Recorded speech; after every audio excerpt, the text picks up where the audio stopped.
Ja. Summer Game First. Welcome to knapp 23 Minuten noch etwas. Ich kann ehrlich gesagt gar nicht mal sagen, was ich erwartet. Ich habe überlegt, wie mache ich das? Lass mich mal eben hier noch ein bisschen für Licht sorgen. So. Ein bisschen zu hell. So. Ich habe wirklich gedacht, soll ich mich da nochmal reinfuchsen? Soll ich Gerüchte, Leaks und so weiter mir anschauen, reinlesen und so weiter? Damit es hier ein informativer Stream wird. Aber ich habe mich dann umentschieden, weil ich dann noch mehr in die Richtung von, ich möchte genießen. Ich möchte null Erwartungen haben. Mit leicht Hoffnung, dass so ein paar coole Spiele einfach angekündigt werden.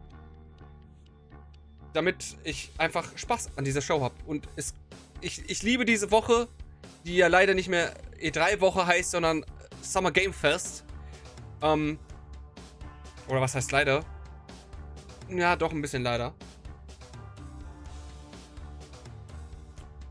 Aber man kann sagen, Gott sei Dank gibt es das Summer Game Fest, weil sobald es sich trotzdem immer noch da rein, und ich hoffe, dass Sony irgendwann mal den Stock aus dem Arsch kriegt und wieder Teil dieses Gaming-Erlebnisses sein möchte und nicht so einen Scheiß macht. Das regt mich so auf, ey. Jim Ryan. Jim Ryan. Jim Ryan, seitdem der da Chef ist, nur Backup. Seitdem gibt es diese State of Plays, wo einzelne, die so ähnlich auf diese Nintendo Directs von früher aufgegriffen sind, ne? Ein Spiel im Fokus, was 10 Minuten gezeigt wird und dann wird noch so 2, 3 andere Spiele gezeigt. Und das ist einfach nur nervig. Das macht zufälligerweise Nintendo nicht mehr. Aber an dem Punkt, wo Nintendo gesagt hat, okay, wir machen das nicht mehr, kommt halt bei den Zuschauern und bei den Spielern nicht so gut an, dachte sich Sony, das ist unser Ding dann. Wir machen das. Ja. Und wie gesagt, das warum nicht Teil bei diesem Summer Game Fest sein, sondern sein eigenes Süppchen kochen, hat halt, wenn man diese Angst, dass die Aufmerksamkeit nicht da auf einen selbst gerichtet ist, muss ja nur bestehen, wenn man nichts zu liefern hat. Und es war eine okay Show von Sony, aber ich habe halt wesentlich mehr erwartet. Es gab nur 2 PlayStation-exklusive Spiele. Warum Marathon nicht PlayStation-exklusiv ist, obwohl es von Bungie ist, welches von Sony gekauft wurde, weiß ich nicht. Ja, gut. Weiß ich halt nicht. Marathon sah richtig gut aus. Aber was da sowieso gemacht wird, angeblich sind 9 Live-Service-Games in Arbeit. Sowas wie halt Destiny. Weshalb zum Beispiel auch The Fractions wieder quasi zurückgerollt wurde, wo gesagt wurde, okay, wir fangen hier nochmal wesentliche weitere Schritte zurück an.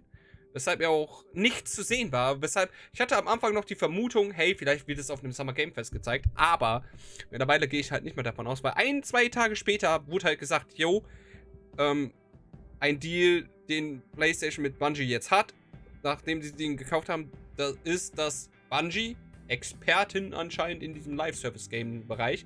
Okay, sie sind halt erfolgreich mit Destiny 2, aber warum sie deshalb da Experten sind, weiß ich nicht. Auf jeden Fall sollen sie auch eine beratende Funktion innehalten zu eben diesen mehreren Live-Service-Games, die Sony da plant. Und Bungie hat sich dann eben The Fractions angeguckt und gesagt, dass, also so lauten die Gerüchte, dass dieses Spiel nicht lange leben würde. Dass es keinen langen Zeitraum überstehen würde. Und deshalb hat man dann gesagt, okay, dann wieder von Anfang an. Oder ja, also Bungie hat gesagt, dass es zu viele Komponenten geben würde, die den Anreiz der Spieler nicht dauerhaft an dieses Spiel binden würde. Und ja, gut, wie gesagt, Sony baut momentan leider viel Scheiße. Und das ist eigentlich so ein Punkt, wo Microsoft sagen müsste, jo, da springen wir jetzt rein. Und dann kommt mit Microsofts, die zuvor Redfall rausbringt, welches absoluter Mist ist. Wo jetzt vor kurzem sogar rauskam, dass Arcane Studios, die Entwickler von Redfall, die davor für Geheimtipps bekannt sind, Dishonored, wie hieß denn nochmal dieses eine Shooter-Game, wo es immer wieder Deathloop, glaube ich, ne? Ja. Richtige Perlen, ne? Gutes, die haben eigentlich ein gutes Standing, gerade bei den Journalisten und Kritikern. Und da sind 75% der Mitarbeiter haben gekündigt. Weil da gab es erstmal einen großen Teil, die keine Lust darauf hatten, einen Multiplayer aufzubauen. Und deswegen gekündigt haben.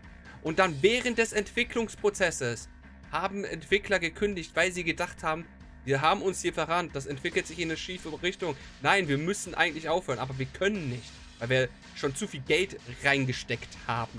Wir können da nicht aufhören. Dann kam Microsoft und Arcane Studios hatten sogar nochmal die Hoffnung, dass Microsoft sich das anguckt, Quality-Test macht und sagt, nee, fangt nochmal von vorne an, hier, ihr seid ja jetzt ein Teil von uns, oder nee, ihr macht jetzt was ganz anderes. Aber das hier ist gestoppt. Microsoft sagt aber, nee, wir vertrauen euch. Rein theoretisch, auf der einen Seite denkt man sich so, das ist cool, auf der anderen Seite denke ich mir so, ja, aber guckt euch an, was passiert ist, ne? Vertrauen ist gut, Kontrolle ist besser. Oder wie sagt man so schön? Und ja, ist halt großer Murks geworden. Und danach hat dann Microsoft eben gesagt, ja, wir haben Redfall, wir haben den Arcane Studios vertraut, dass sie da was Gutes hinzaubern werden. Wie gesagt, löblich, aber schlussendlich ist es, glaube ich, einfach auch nur eine Aussage, um zu sagen, yo, Spiele, Gemeinschaft, Gamer, Community, wir wollen für euch da sein, wir sind die Coolen, ne? Und auch diese Sache war wieder cool, weil wir cool sind, wir sind für euch da. Dabei wollen sie halt auch nur Geld machen und schlussendlich war das so ein Grund dafür. Wer trägt jetzt am Ende die Schuld für dieses Spiel, für dieses schlechte Spiel? Erstens, diese Aussage kann man auch dahin schieben, so, wir haben damit nichts zu tun, Arcane Studios ist dafür schuld, ne? Erstens das. Zweitens, schlussendlich hat aber Microsoft die Schuld, ne? Sie sind Publisher dieses Spiels. Naja, und auf jeden Fall war die zweite Aussage, die mich dann richtig angekotzt hat von Microsoft, eben die, dass sie sich nicht mehr konzentrieren darauf, Konsolen zu verkaufen und dementsprechend Spiele auch da so zu produzieren, um zum Beispiel die Xbox Series S oder X zu verkaufen, weil sie sagen, die haben den Konsolenkrieg schon längst verloren. Sie sagen, die wichtigste Generation war eben die letztgenannte Generation, Xbox One, PlayStation 4. Weil da ist das ist der Punkt, wo die Leute sich eine digitale Spielebibliothek auf den Konsolen zugelegt haben. Schlussendlich mag das stimmen. Mit der digitalen Spielebibliothek. Trotzdem ist die Aussage doch so dämlich. Konsolenkrieg verloren. Wir werden keine guten Spiele, zum Beispiel keine Singleplayer-Spiele machen, weil wir nicht glauben, dass sie uns weiterbringen werden. Oder was ist das? Was war das für eine Aussage? Ich verstehe es einfach nicht. Schlussendlich ist es doch scheißegal. Wenn ich jetzt ich bin ein Sony-Kind, das ist jetzt natürlich ein bisschen dämlich, aber wenn ich jetzt eine PlayStation 4 habe und ich habe tatsächlich, dann bin ich auch noch ein Verfechter für Hardcopies, das ist natürlich auch nochmal schlecht, also an mir geht das komplett vorbei. Aber gehen wir jetzt einfach mal davon aus, man holt sich ein paar Spiele für die PlayStation 4 in Digitalversion. Habe ich tatsächlich, Life is Strange. Ja, rein theoretisch kann ich es auf der PlayStation 5 spielen. Aber jetzt kommt die neue Konsolengeneration raus. Und ich kann auch trotzdem die Xbox Series X kaufen. Dann spiele ich dieses digitale Spiel halt weiterhin auf der PlayStation 4. Wie wahrscheinlich ist es denn, dass dieses Spiel ein Remake bekommt oder so weiter, beziehungsweise ein PS5-Upgrade? Wie wahrscheinlich ist das denn? Das ist einfach nur so eine billige Aussage gewesen von Phil Spencer. Beide Chefs, bin ich ganz ehrlich, Phil Spencer hat eigentlich bisher einen guten Job gemacht, aber jetzt in den letzten Monaten halt auch sehr viele dumme Aussagen getätigt. Ich weiß nicht, ob es halt diese Activision Blizzard Deal ist, der beide so, ja, momentan ein bisschen dämlich Aussagen treffen lässt. Wobei bei Jim Ryan weiß ich, oder habe ich das Gefühl, dass er einfach komplett Versager ist und komplett gegen die... Der versteht nicht, was Sony-Fans wollen. Er ist zu dämlich, das zu sehen. Und agiert einfach nur gegen den Strom. Weil er denkt, ja, jetzt weiß ich besser. Was in der Vergangenheit super funktioniert hat. Hey, Singleplayer-Spiele. Damit haben wir die PlayStation 4 zur Gewinner der Konsolengeneration gemacht. Nein. Das ist es nicht. Das machen wir nicht mehr. Lasst uns lieber die Entwicklerstudios, die wir darauf getrimmt haben, Singleplayer-Spiele zu machen, wo wir wissen, die sind exzellent in diesem Bereich. Lasst sie eher jetzt dazu trimmen, Multiplayer-Spiele zu machen. Ob es funktioniert oder nicht, wissen wir nicht. Wir holen da uns einen Experten, der jetzt über alles bestimmt. Und arbeiten an neuen gleichzeitig. Das ist... Nee, Jim Ryan, oh Gott. Ja... Ja, da werd ich leider ein bisschen wütend bezüglich Sony, weil da leider wirklich in den letzten 2-3 Jahren so Schritte eingegangen sind, die nicht zufriedenstellend sein können. Und wenn die Geschichte halt so weitergeht, muss man halt gucken, was ich dann mache, ob ich dann weiterhin... Es entwickelt sich... Aber zu wem soll man halt gehen, ne? Ubisoft, Microsoft, keine richtig geilen Story-Games.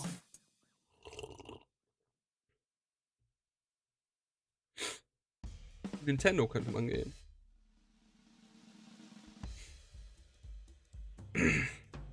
Wobei Story da auch eher... Ist Zelda jetzt beispielsweise großartig für die Story bekannt? Nee, oder? Die meisten spielen das doch eher, jetzt auch Tears of the Kingdom, die meisten spielen das doch eher jetzt um... Dings, mein Gott, meine Nase. Okay, was hoffe ich mir aber von diesem Summer Games Fest, wo ich eigentlich angefangen habe? Vor 10 Minuten. Vor über 10 Minuten. Man muss hier ganz klar sagen, es wird hauptsächlich Third-Party-Spiele sein. Also, ne, es wird nichts von den Microsoft-Dingern kommen, es wird nichts von den Sony-Dingern kommen.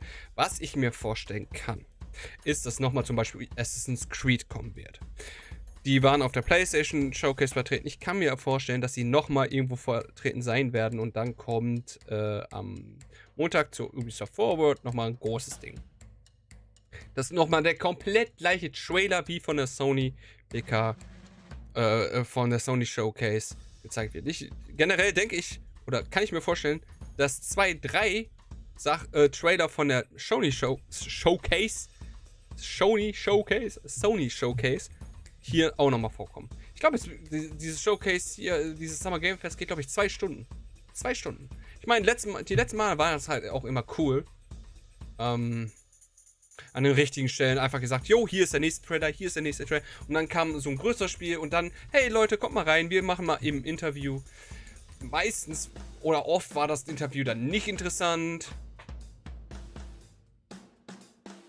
Aber naja, das muss der Jeff Keighley halt auch machen. Das ist halt ein Grund, warum der in der Gaming-Szene so gut ist.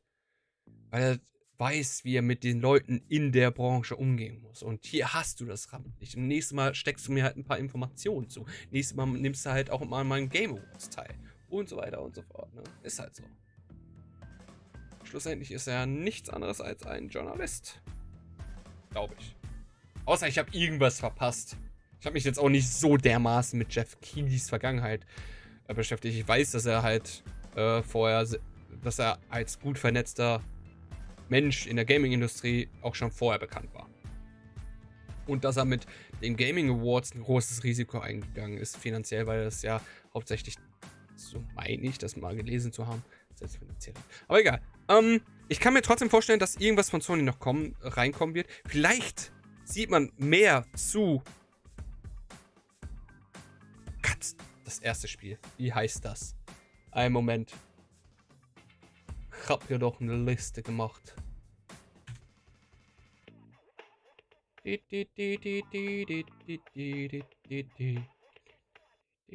Fair Games. Genau. Generell Fair Games, Helldivers 2, Immortals. Keine Ahnung, was Immortals war. Ghost Runner 2, Phantom Blades 0, Sword of the Seas, Talos 2, Neva. Neva sah gut aus. Cat Quest. Foam Stars. The Plucky Squire, Teardown, Metal Gear Solid. House of Agashba. Könnte ich mir vorstellen, dass da noch was kommt. Final Fantasy 16. Glaub ich jetzt nicht. Vielleicht was Kleines. Alan Wake 2. Assassin's Creed Mirage. Revenant Hill. Grand Blue Fantasy Relinked. Ultros. Street Fighter 6. Tower Fantasy. Dragon's Dogma 2. PS4. Marathon Concord und Spider-Man 2. Was mich aber wirklich auch aufregt, ist... Ups. Ich hatte gehofft, heute was von Blue Protocol zu hören. Erscheint aber nur im Jahr 2024. Noch vor einem Monat oder zwei, auf jeden Fall. Vor einem Monat. Ich gucke da nun mal auch nicht täglich rein. Auf jeden Fall noch 2023. Ich glaube, die haben erwartet, dass viele Leute jetzt während des Summer Games Fest etwas vom Blue Protocol erwarten. Und haben dann gleichzeitig mal gesagt, jo, wir wissen ja, dass es 2024 ist. Lasst uns das klammheimlich hier einfach hinschreiben. Oder so. Ich weiß es nicht. Könnte ich mir auf jeden Fall vorstellen.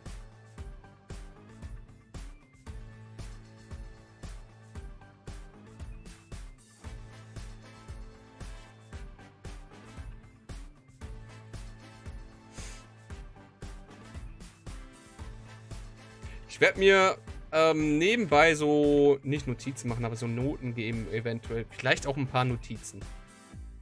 Ist nicht unwahrscheinlich. Falls ihr mich dann so nach links tippend seht.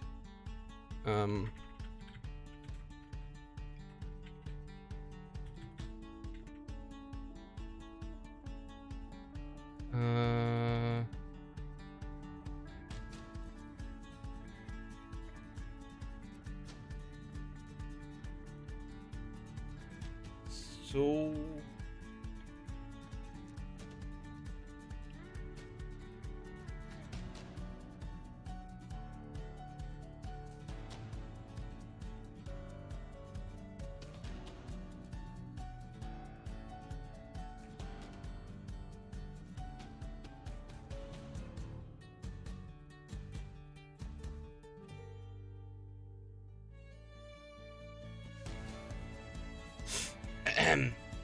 Also hier, es ist nichts Spektakuläres. Vielleicht mache ich das nochmal hübsch. Mit Google-Dings habe ich auch ehrlich gesagt noch nie gearbeitet. Bisher stehen halt hier die Spiele da. Die habe ich halt auch erst später angelegt. Deshalb stehen hier nur die Noten. Wenn ich hier so die Titel draufschreibe. Noten, eventuelle Notizen zu dem Spiel. Also, ne? Nur damit ihr Bescheid wisst. So. Noch 5 Minuten. I'm a little bit hyped. Jetzt kommt so die Vorfreude.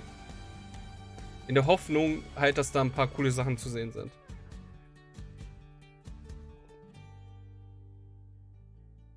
Ich bin tatsächlich gespannt. Warte mal. Eventuell ist der Twitch-Stream schneller. Und dadurch, dass hier ein Counter ist, kann man das eventuell sehr gut dingsen.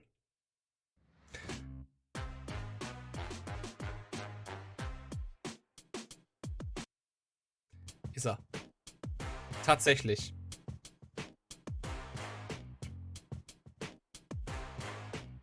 So. Bam, bam. Da muss ich auch noch mal gucken. Bezüglich, wie ich das die nächsten Episoden mache. Also in den nächsten Showcases, Microsoft, bla bla bla bla bla. Ob ich das selber streame oder ob ich das bei anderen halt. Ich gucke sowas halt super gerne, wenn es nicht gerade ein Sony-Ding ist. Bei Sony gucke ich es gerne so, ne, für mich. Aber bei anderen Showcases, zum Beispiel auch das Summer Game Fest, entweder mit anderen zusammen oder halt auch gerne so zum Beispiel von der GameStar, von Gaming Clerks, von Gronk und so weiter.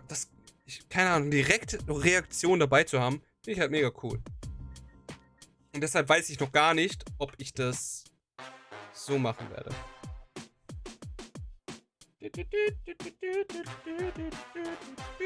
Coole Musik. Ich hoffe, es ist copyright-free.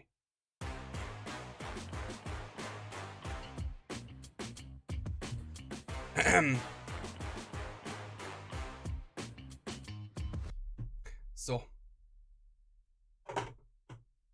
Scheiß Ikea-Gedöns, ey. Okay.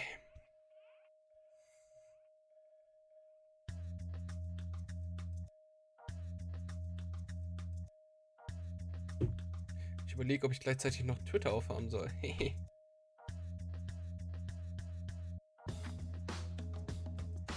Letztes Mal gab es halt auch noch so, nee, war das letztes Mal? Wo war es? Wo dann zwischendurch so coole Sachen einfach gepostet wurde. Bezüglich der Spiele.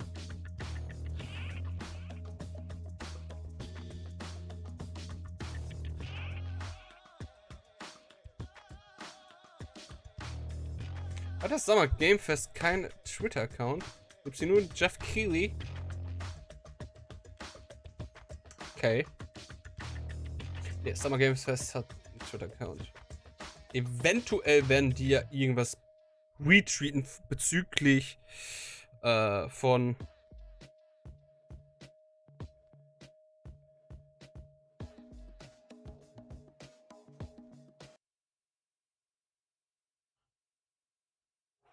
Achso, mein Ventilator macht komische Geräusche. Ups. Bezüglich Infos, die ich war so verwirrt gerade, sorry.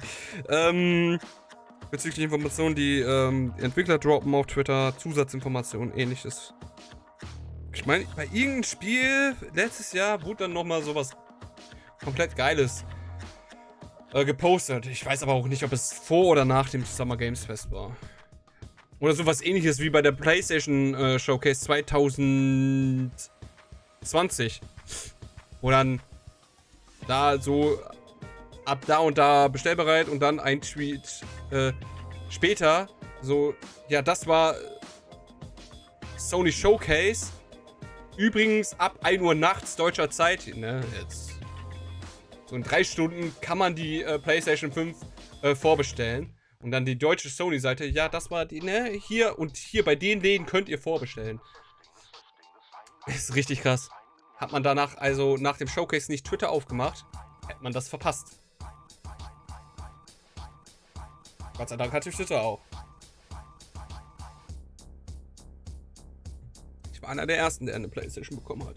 Aber auch mit so viel Glück. Ich mach Twitter auf, kurz vor Schlafen gehen. Jo, übrigens, hier PlayStation werden verkauft. Ich so, what? Hab mir eine bei Amazon, ne? Leg die in meinen Warenkorb, denk mir dann so, Alter, das sind aber 500 Euro. Damit habe ich halt nicht gerechnet. Damals war ich halt noch ein armer Student. Mitten in Corona-Zeit. Ich hatte das Geld, aber ich wusste nicht, ob ich das sofort für eine PlayStation 5 ausgeben wollte. Und dann dachte ich mir so, ja, nee, ich entscheide morgen. Mich hingelegt und dachte mir so, ja, aber was ist, wenn die morgen weg ist? 5 Minuten später, also wieder Handy, Amazon ausverkauft, aber Gott sei Dank gab es noch eine bei Otto. So, ja, es gibt auch, oh, das ist geil, die haben Zuschauer, das ist geil, das habe ich vermisst. Das habe ich so an Corona vermisst. Let's go, let's go, let's go. Hello, everybody. Welcome to Summer Game Fest. We are in person, Partnerschaft and mit today we've Disney. got a look at what's next in video games for you. We are live here in Los Angeles at YouTube Theater, and it feels so good to be in person with a live fan audience for the first time ever. Yeah. Welcome, everybody. Das ist geil. Das ist wirklich geil. When I started Summer Game Fest back in 2020 from a spare bedroom, I never imagined it would grow into this. Today, the video game industry has come together to show you what's next. This is a cross-industry showcase, meaning no matter where you play games, I hope you'll discover a new game to put on your wish list. The landscape of video game events has certainly changed over the past few years, but one thing hasn't. There are a lot of great games in development, and our singular goal today is to get you excited about the future. In just a few minutes, we'll see the first extended gameplay of Mortal Kombat 1. Okay, das interessiert mich jetzt nicht so, aber er hat super zusammengefasst, warum ich diese Woche hier so mag. Oder Showcases. In der Hoffnung auf Spiel gezeigt. That you're not going to want to miss. I'll say right now. But let's get right to the games and gameplay. The first reveal is something you're not expecting, which makes it that much more exciting. Here we go. Ach, das ist das League of Legends Spiel, oder? Nee, ist es nicht. Schade. Ubisoft. What? Our kingdom is cursed. The prince has been kidnapped and taken to a forbidden land. All hope rests with us, the immortals, to rescue him and save the empire. But we weren't prepared for what was coming next.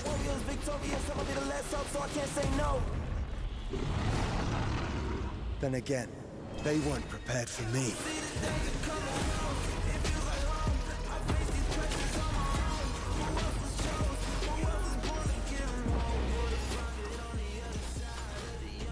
Sieht nach einem coolen Metroidvania aus.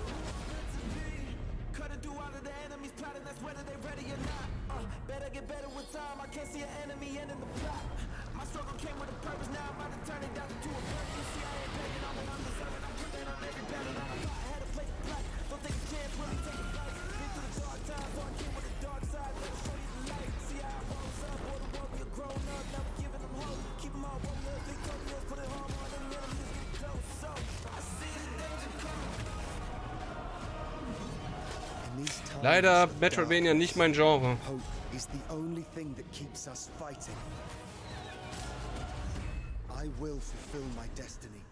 Aber das sieht echt gut aus.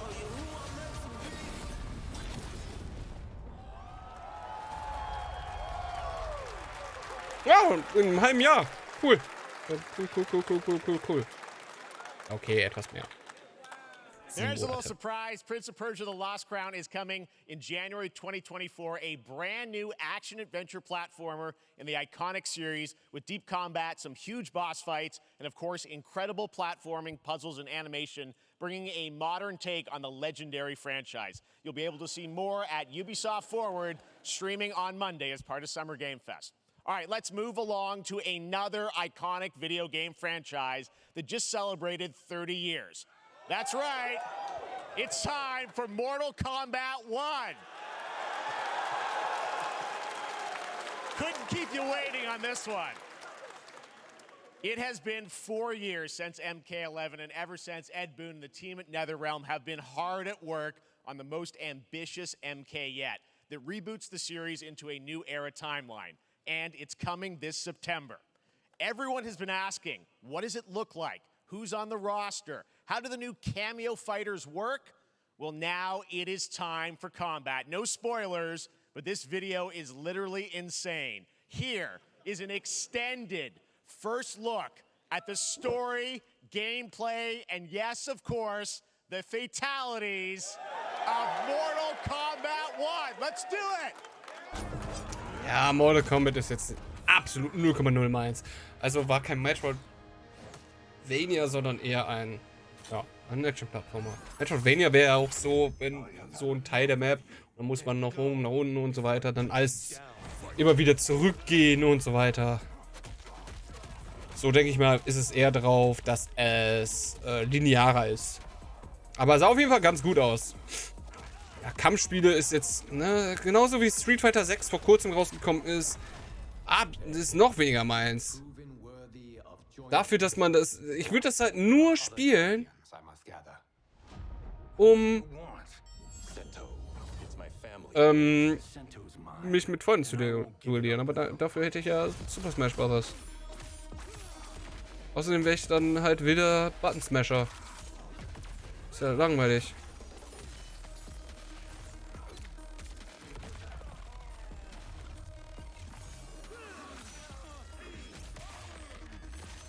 Okay, das geht ja wirklich in... Warum bekämpfen sich da zwei Bürokaufleute? Oh, witzig. Okay, let's go back to one here. Who are you again? Lord Liu Kang, protector of Earthrealm, god of fire.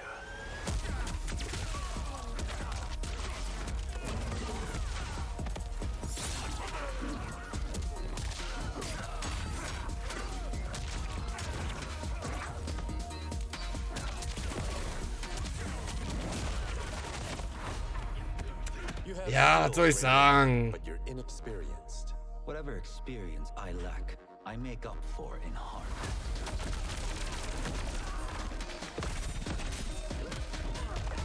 Wo kommt die denn her? Wo kommt der denn her?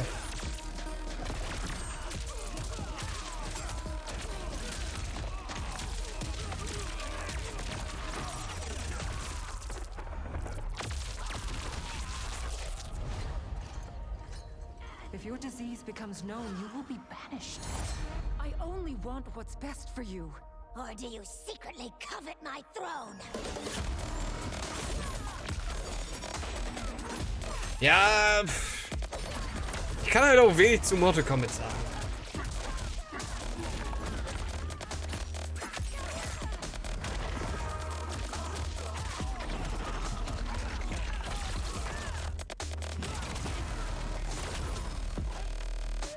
Ich sehe halt auch nicht dieses New Era-mäßige, wo neues Zeitalter. Vielleicht für Mortal Kombat, aber naja. Da war jetzt nichts bei. Außer halt, dass immer wieder so genau solche Szenen da drin sind, aber das ist es halt auch nicht von mir, für mich. Leider. Mann, ey.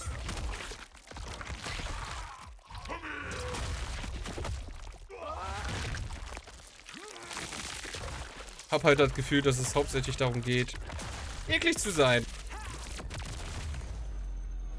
Ganz ehrlich. Nee.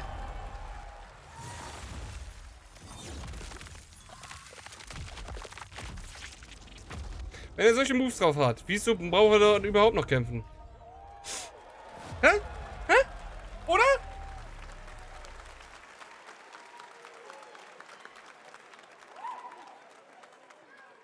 I mean, that was pretty good, right, guys? Now, I'm sure you have many questions about what we just saw, and to tell you more, I am so honored to welcome to Summer Game Fest one of our industry's greatest creators, a man who has been loyal to the same franchise and fan base. Ach, da for fällt more mir than auf, ich 3 wollte ja decades. Notizen machen. Please join me in Das habe ich welcoming super to Summer durchgezogen. Game Fest, the creator of Mortal Kombat, Ed Boon. Ja, jetzt kommt halt rein theoretisch ein Interview zur perfekten Zeit. Ne, zur guten Zeit, aber nicht für mich. Das ist das Problem. So. They love you. All right, well, Ed, first of all, thank you for that incredible, Doch, world ich gebe Prince of premiere. We Persia got eine to see all the 2. gameplay of MK1 and Und Mortal everyone just wants Kombat to know more 1 about this, 'cause first of all, this is in a it's gebe ich it's eine MK1, right? Went from 11 to 1. So tell us about this. Is it a new timeline? 3 minus. Yeah. I don't know how many people have seen the ending of Mortal Kombat 11. Liu Kang basically was kind of graduated into, like, you know, a fire god, right? And he created a brand new universe. And this universe, this is why we're calling it Mortal Kombat 1, is because this is the beginning of a new timeline. A number of these characters you've seen before, but they're told in a completely different story. And so Sub-Zero and Scorpion are brothers now, and there's all these things that were rivalries before are now allies, and so mixing the whole thing up. Also auch ihr habt jetzt ein Multiversum. Wow, wie kreativ. Macht es natürlich einfacher, Storys zu schreiben, ne? Welche Storys auch immer da drin sind. The thing we gotta talk about are these cameos, because we saw some pretty amazing stuff there. Now, so tell us, how does that work? You obviously Trailer war wahrscheinlich super geil für Leute, die halt mit Mortal Kombat ein bisschen mehr zu tun haben. Yeah, normally in a fighting game you'll see a roster, basically, you know, where you select your character. After you do that, there's a second roster of characters, which are a whole new, completely different fighters that are the cameo fighters. And these fighters actually, they will join the fight, But they, A lot of blank squares there. yeah, so it's kind of like imagine yourself with Sub-Zero, but you have some of Jack's moves, and you can call him out. You can do it multiple times, as you saw in the gameplay. You know, so you can you can basically combine these two characters. All the characters can be combined with all the cameo fighters, and that's where you Widerlich. that's where Hat einfach da hingerotzt. imagination comes in, and they can actually customize it for what they like seeing. You know, the best team ups. Well, so how does that work? So you're in gameplay, you have your main, you have your cameo. How do you summon them? Is it time-based? Like, how often do they come into? It's not a tag team thing, right? Where Exactly. And you're basically summoning them. It's just one button push is basically summoning, but they have a variety, so you can go, you know. Ja, R1 anscheinend. Schön Werbung für PlayStation. Move, push it with down, it'll do a different move, and so the combination. Oh, I see. So you can bring them in a combo. Almost. Exactly, exactly. And so you see, there's like a meter up on top, which is basic. That'll limit it, so you can't obviously fire them indefinitely, but you can call them pretty much whenever you want, and they have, you know, like in the middle of a combo, they'll have a lot of you know, basically a whole arsenal of their moves. So Sonya, you saw come out there. Sometimes you'll see them appear twice in there. So time-based, they come out, and then obviously. Ey, ist eigentlich eine coole Komponente, muss man sagen. Stell dir mal vor, man ist da so gefangen mitten im, wo der Gegner also eine Schlagkombi macht und du kommst einfach aus dieser Schlagkombi nicht raus, drückst einfach R1, dann kommt der andere Dude und patz! Und du bist raus aus diesem Gefecht erstmal. Kannst dich nur sortieren. But a lot of our cameo fighters are kind of like nods back to our first game. So you'll notice Sonya and Kano and Jax are in their kind of older costumes. And so there's a lot of that novelty. We have a lot of like really surprise ones. I think you guys saw Goro. Yes, Goro popped in there. Yeah, yes, yeah. So there's a lot of like kind of really digging into the old Mortal Kombat games as far as getting, you know, we really love the novelty of it. We really want the cameo characters to feel, you know, kind of nod to the old games. Well, speaking of not the old games, let's talk. You Ich weiß jetzt nicht, warum plötzlich da so eine... Hat er einen Witz gemacht, den Jeff Keighley zu spät verstanden hat? That was people don't know the story. I mean, Bloodsport was such an inspiration for Mortal Kombat, so he finally is now part of it. It's a huge first full circle moment. You know, the first Mortal Kombat game we originally wanted to be. Ich bin kurz davor, das Spiel zu einer 4 Plus zu machen, weil sie jetzt so ein bisschen zu lang reden. I can't tell you how many times. Für jemanden, der halt mit Mortal Kombat nichts zu tun hat. You know, we were this close, like 4 or 5 times, and so finally we got him, and he's doing the voices too. Wow. So you're going to hear Jean-Claude, his voice doing Johnny Cage lines and stuff like that. We're really excited about it. Wow. Well, I know the team has been working so hard in Chicago to build this through COVID, and it's coming out in September, so we don't have to wait long, right? That's right. This has been a very difficult secret to keep over the last 4 years, and so but Ist es nicht jedes Spiel? We could not be more excited in terms of getting players' hands on it. And you know, throughout the summer, we're going to be showing a lot more content, a lot more characters, a lot more cameos. Sollte man nicht auf jedes Spiel genau so hyped sein dann? Eigentlich, an dem man arbeitet? For giving us the first look at MK1, as you said, this weekend people will be playing it, press and media, so we'll be seeing lots more coverage, lots more characters to reveal on the main roster and cameos. Ed Boon, thank you so much. First look at Mortal Kombat. Awesome. Thanks for Amazing. So excited about that one. All right. Next up, it's been a fun couple weeks for action RPG fans with the release of Diablo 4, which is truly fantastic. Another big and anticipated ARPG is Path of Exile 2 from Grinding Gear Games, who have faithfully been updating and patching the original PoE since its release in 2013. We haven't seen anything on the sequel in over 2 years, but that changes right now. Here is your first look at a raw gameplay capture from Path of Exile 2, a sequel that pushes the engine and gameplay to a new level. Okay. Wie gesagt, hab Interesse, Diablo 4 auszuprobieren. Path of Exile ist kostenlos. Hey you! What's going on?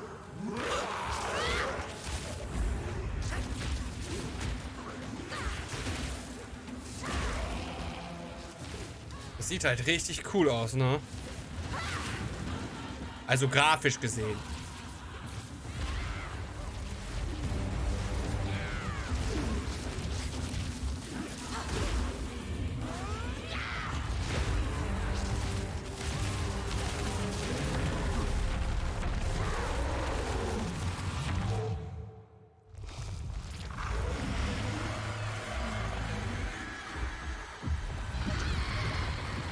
Ein lebendes Agony-Schwert. Falls man noch Agony kennt, dieses komische Horrorspiel. Scorn. Ist so ähnlich, ne? Looks amazing, and there's more coming in July. Last week marked the release of Street Fighter 6, a game we featured last year at Summer Was Game macht Fest. der denn da? Well, the team at Capcom has an important update to share with you right now. Was macht der da? Warum sitzt der da so? Was jetzt? Ja, wieder toll. Jetzt habe ich wieder einiges verpasst, ne?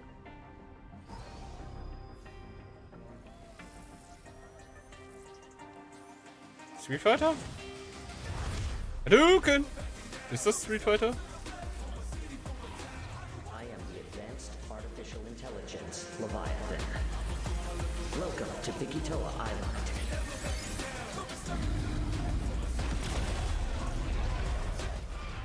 Das ist nicht Street Fighter.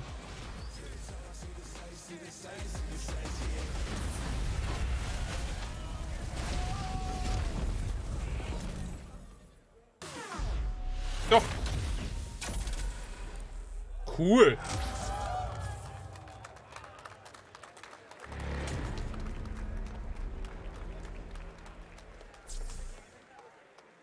Extra Primal.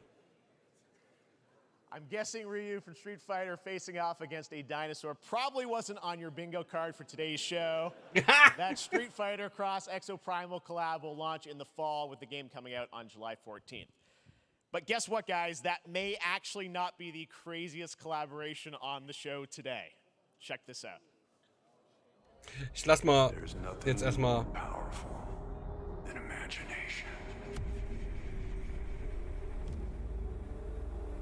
Shape the fabric of reality, transforming everything you may think you know. Ah doch, das kenne ich. Dead by Daylight. Ja, einfach nur Nicolas Cage, ey. Aber das wurde schon vorher geleakt. That's right. Nicolas Cage is coming to Dead by Daylight in July. I mean, I don't know how these things happen, but I figured the easiest way to find out is probably to go right to the source. This man's bold creative choices have earned him an Academy Award and a few memes on the internet across more than 4 decades of incredible films. Please join me in welcoming to Summer Game Fest, Nicolas Cage! Oh, die Musik ist aber geil. Ich wäre gerne 4 Jahre zurück, ne? Oder 5. Thank you, everybody. Thank you. Happy to meet you. Nick, I gotta say, welcome to the video game world. Oh, wow. Yeah, thank you. I'm so happy to be invited to your very, very cool club, everybody. Finally, I mean, I gotta say, this is such a crazy, unexpected collaboration. I gotta understand, how did this come about? I mean, some people be like, oh, maybe he'll show up in Fortnite. Maybe he'll be in a Hideo Kojima game. But Dead by Daylight, I mean, how does this happen? Well, it's a museum of horror, right? Yes. And when I make movies, one of my favorite genres is horror. And in this, and in that genre, there's a character, a murderous ghost named Sadako, who I think is amazing. And she made an appearance in this game, so that was good enough for me. Okay. That's what, yeah, I mean, that's what's fun is you're playing one of the survivors in this game, and it's cool that, you know, it really is this museum of Oh, ich horror, hätte ihn Michael als Myers, Killer you cool said, all these gefunden. different characters all coming together. And you play yourself, or who do you play? So I play this heightened, exaggerated version of a film actor named Nick Cage. And he's going to a location thinking he's making a movie, and instead he wakes up in the fog. And in the fog, he's surrounded by crows and serial killers, and it's rather amusing. And there's something about it that I think, as a survivor, is like a bonding experience. It's a bit like hide and go seek. You have your 3 other teams. Kennt ihr noch Howard von Big Bang Theory? Der hat ja auch Nicolas Cage immer nachgemacht. Hier, ich habe Nicolas Cage noch nie so Englisch-Interviews gehört und so weiter, ne? Ich habe halt The Big Bang Theory auf Englisch geguckt. Man wusste halt nicht, ob das stimmt oder nicht. Weil die Synchronstimme war es ja so, dass er halt die Sachen gesprochen hat, die er sonst so spricht. Der Synchronsprecher von Howard war, glaube ich, auch derselbe Synchronsprecher für Leonardo DiCaprio. Gabriel, ne? So.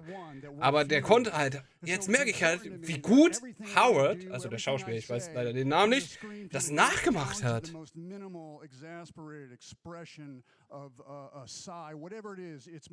Zum ersten Mal. Ja, toll. Du bist nicht der Erste, der da reinkommt. Möchte ich nur mal so sagen. For you, I mean, how did you find out about Dead by Daylight? Do you know much about the video game world? Jetzt machen die da aber auch ein bisschen zu viel draus, finde ich. Also das wäre eine kleine Randnotiz gewesen mit einem ganz kleinen Interview und jetzt... See, Dead by Daylight to me was an opportunity to branch out. I've never been invited into this space before. Yeah. I'm always looking for new adventures. So this to me was like, wow, I can make a whole new audience, meet a whole new audience, and branch out and go on this Dead by Daylight adventure. I didn't say, it took me nothing but a split second to say yes. And speaking about split seconds, what excuse me, what I noticed, excuse me, sinuses, allergies. What I noticed was that every move you make when you're doing this, when you're in the gaming space, it's timed down to the split second. It's a very immersive experience when you're acting out in this space because every move, every grunt, every sigh you make has to be timed perfectly with the gamer's moves. So that was something that I learned from this, and I'm always looking to learn something. Well, we love having you in the video game world. We want to see Nick Cage in more games. Thank you. Thanks, guys. Demnächst dann in so ein Trash-Game und dann wieder in so ein Oscar-prämierten Game von Naughty Dog und dann wieder wie seine Filmkarriere, wie jetzt seine Gaming-Karriere. Now, for all of you who want to play Nick Cage in Dead by Daylight, the chapter officially comes out on July 25th Ist halt okay, on PC and mehr console, auch nicht. but PC players can try it earlier by downloading the player test build on July 5th. And here's an exclusive first look at Nicolas Cage in Dead by Daylight.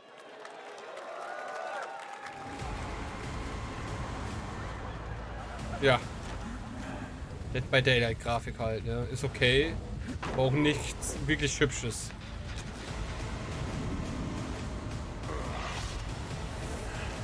Ich wette, die werden dem gesagt haben, ey, mit jedem Customization verdienst du mit. 100%ig.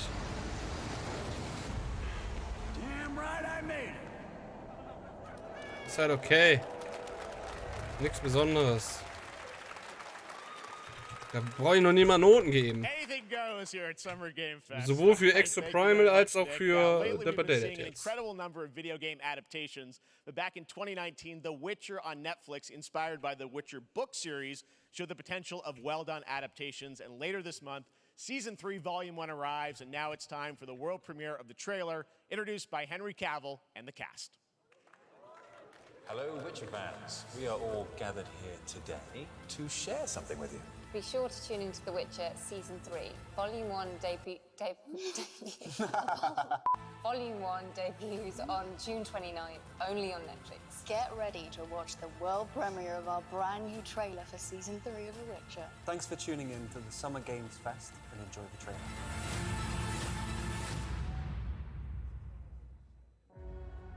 Okay, Filmtrailer. Oh, nichts Neues beim Summer Game Fest. Show. It won't get you a statue.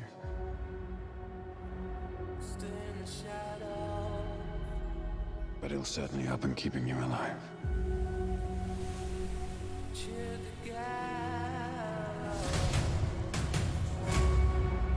I won't abandon Ciri. Neutrality has consequences too.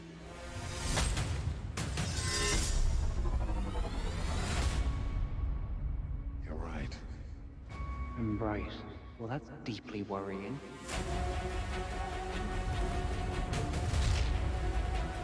Everything that's happening. It's all connected. And she's at the center of it. If war is coming, there is no hiding her from it. You sure about this? Are you?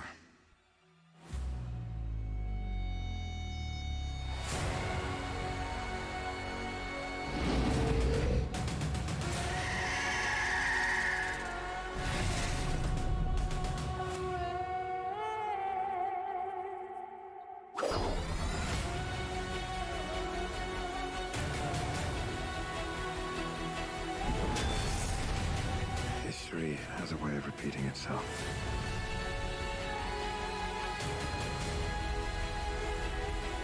The dangers we've seen foretell an even more menacing future. For the first time, I understand real fear.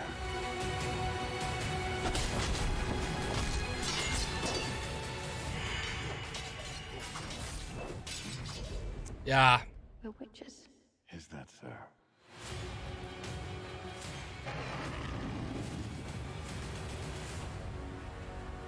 Müsste ich halt, wenn überhaupt, nochmal den zweiten Teil gucken. Und um den zweiten Teil zu gucken, müsste ich nochmal den ersten Teil gucken. Please don't hurt me. And then wow. Fangs. Just like a boatload of fangs. All up in your business. Ist halt. Verloren. Witcher-Serie hat mich verloren. Zu früh schon. Epic Games.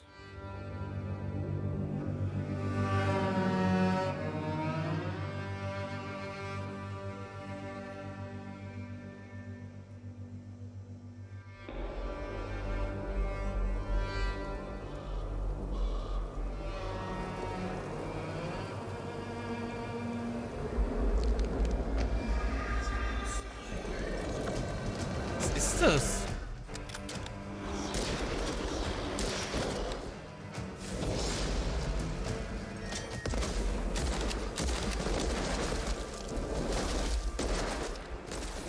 Ist okay.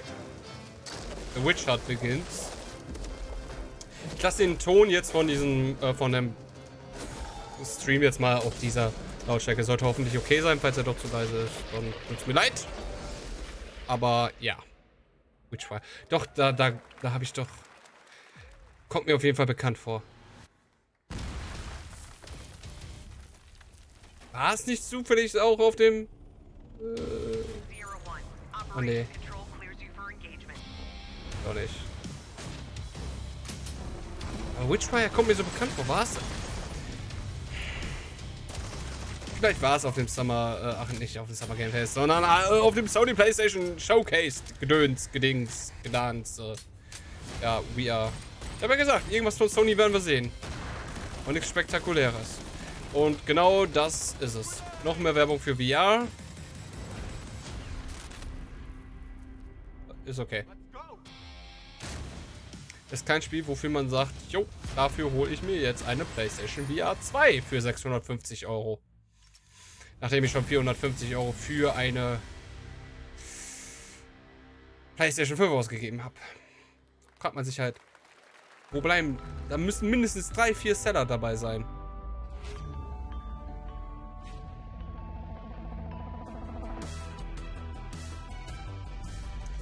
Werbung. Irgendwie muss das ja auch finanziert werden. Ja? We have no choice. The root will destroy everything. For all time. Das hat irgendwie was von Returnal. Okay, jetzt nicht mehr. Macht doch wieder so.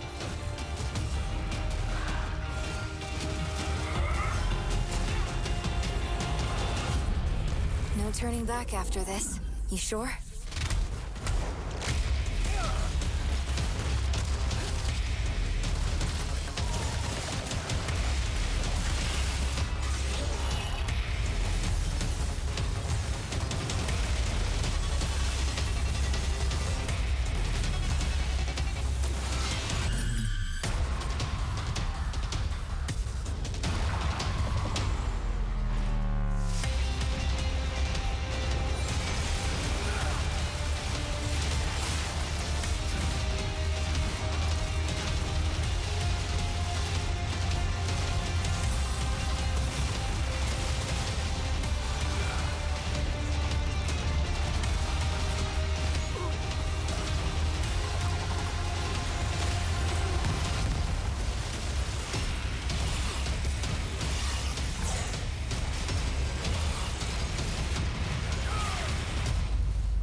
Remnant 2. Ich wollte gerade sagen.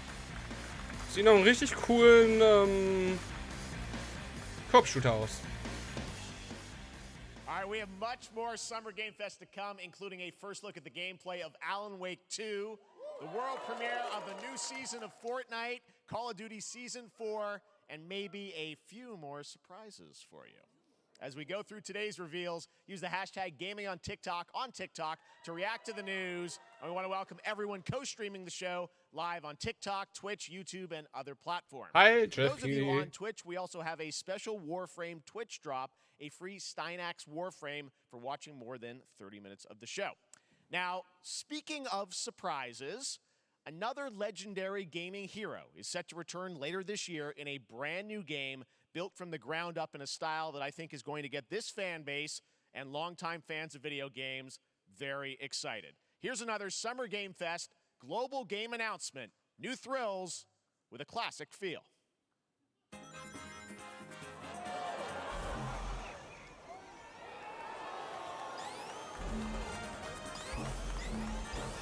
Finde ich gut.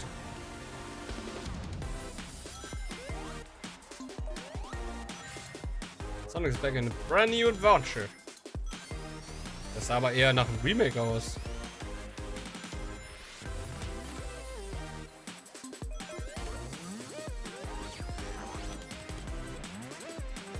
Dass dieser Look halt brand new ist, ist auch traurig. Das hätten die schon viel eher machen müssen.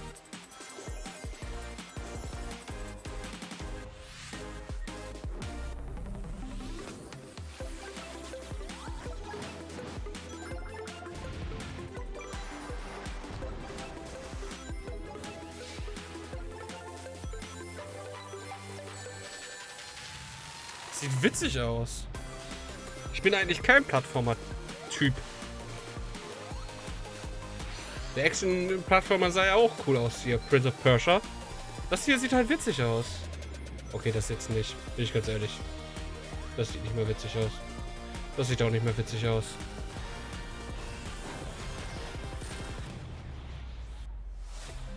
Das war nur okay. New Threads, Classic Fields. Okay. Ist okay, ist okay. Kann man mitleben.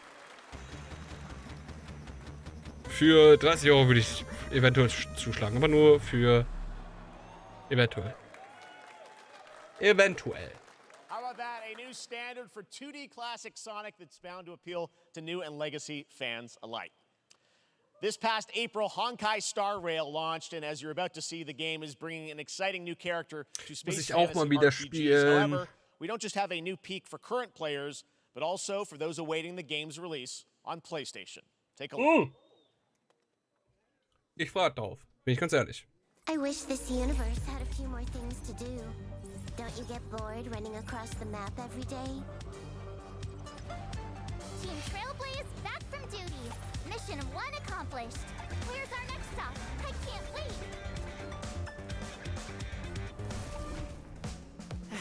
Another busy day ahead of us.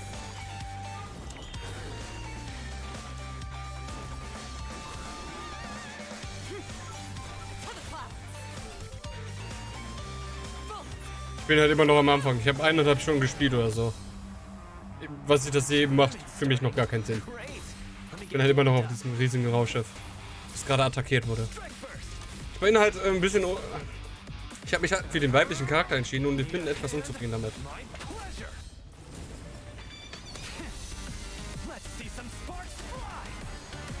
Egal. Ich spiele trotzdem mit dem weiblichen Charakter weiter. Ich habe es ja immer gesagt, jo, ich kann ja auch dann einfach meine zweite E-Mail-Adresse nehmen, aber...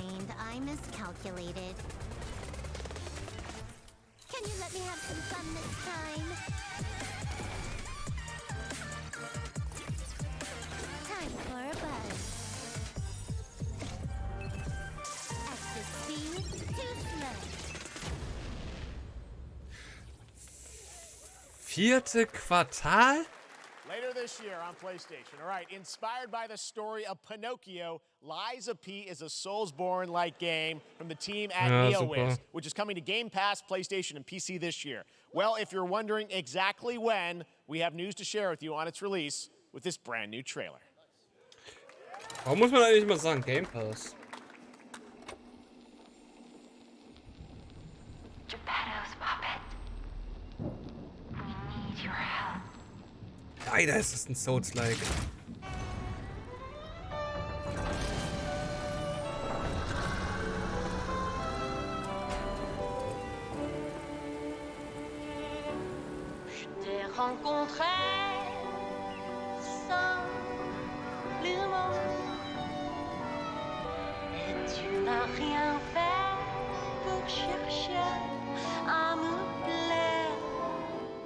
Sieht halt so schön aus. So cool.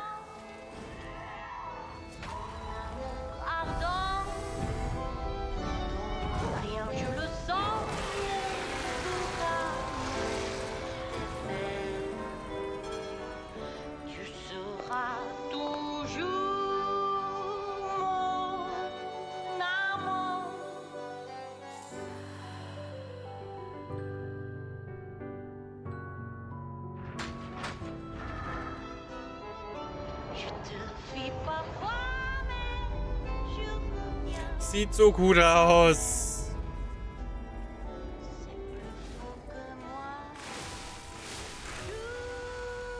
Kann es nicht einfach nur ein Actionspiel sein? Action-Adventure?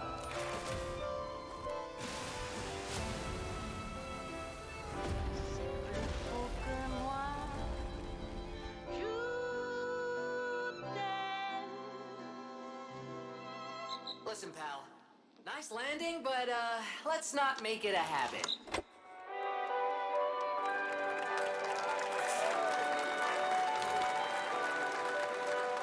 Demo. Okay. That's right, a demo for Lies of P is now available across PlayStation, Xbox, and PC. Check it out and prepare for the release on September 19th. Now it's time for the reveal of a visually stunning new game based on a classic. Ich habe vergessen, die ganze Zeit Notizen zu machen, nicht mehr raus. Aber bisher war nicht so viel dabei, ne? This is one of those games that I feel lucky we get to reveal for the first time here at Summer Game Fest. And I think you'll be pretty hyped once you see the gameplay, all built in Unreal Engine 5. Here we go.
Okay.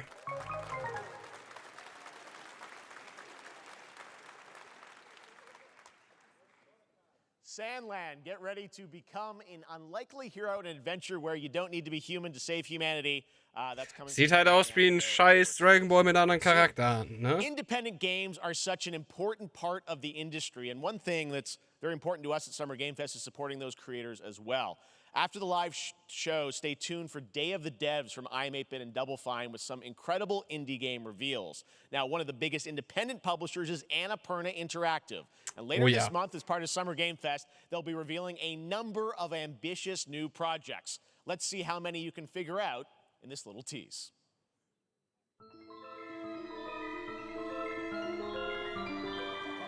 Stray. Outer Worlds. Neon irgendwas. Genau. Das kenne ich nicht. Das kenne ich nicht. kenne ich nicht. Das kenne ich. Das kenne ich. Das kenne ich. Das kenne ich.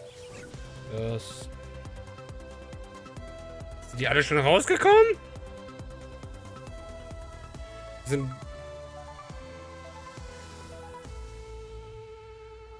Wann kommt das? Wann? Am 29. Juli? Bis dahin? Welcher Tag ist das denn? What that was at the end. We'll find out later this month. All right, next we're stepping into the world of Throne and Liberty, a free-to-play PC and console MMORPG from NCSoft and Amazon Games with an always changing environment, massive scale, PvPvE, and the ability to transform into creatures to battle across land, sea, and air. Here's a look at Throne and Liberty. Our guiding star has shattered. Ich mach das mit dem Notizen später. Ich gucke mir das dann schneller nochmal an. Ich dachte mir für einen kleinen Recap. Dann mache ich das Recap einfach morgen, okay? Dann konzentriere ich mich jetzt wirklich nur auf das, was ich jetzt sehe. So. Sorry. Es tut mir leid, dass ich euch damit auf den Nerven gehe, weil euch interessiert das wahrscheinlich gar nicht. Das sieht schön aus. PvPvE?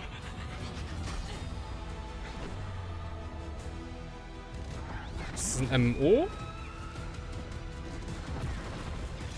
Sieht irgendwie danach aus, finde ich.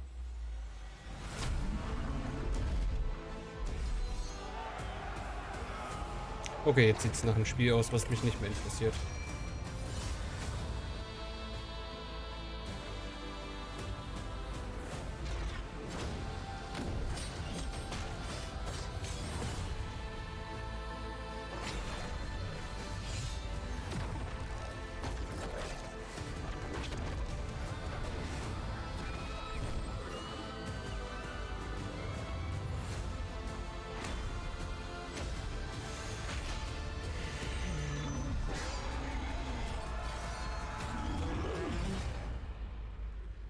Okay.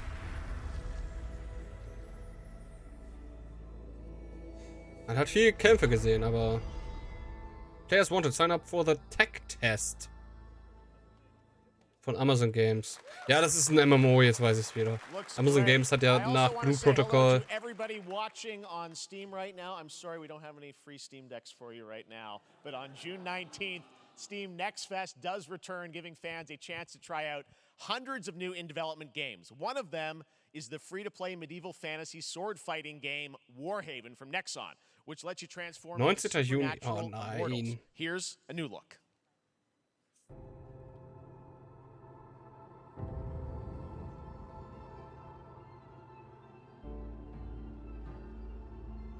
Ist halt... nee, ist wieder nicht meins. Ich kann verstehen, dass das ein super Spiel... dass sich viele Leute über dieses Spiel hier freuen. Aber ist nicht meins. Davor gab es leider ein bisschen zu viele momentan. Und wir sind schon eine Dreiviertelstunde drin. Das ist... Ah!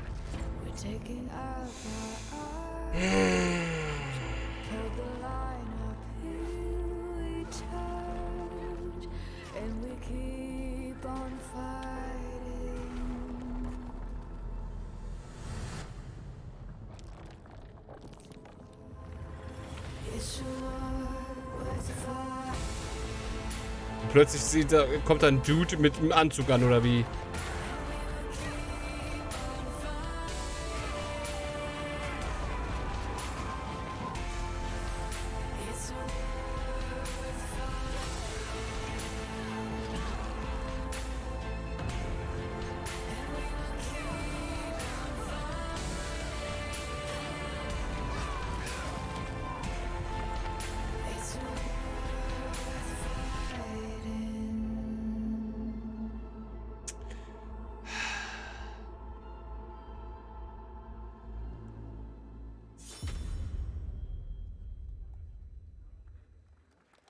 Hey. Party Animals, ja, ja.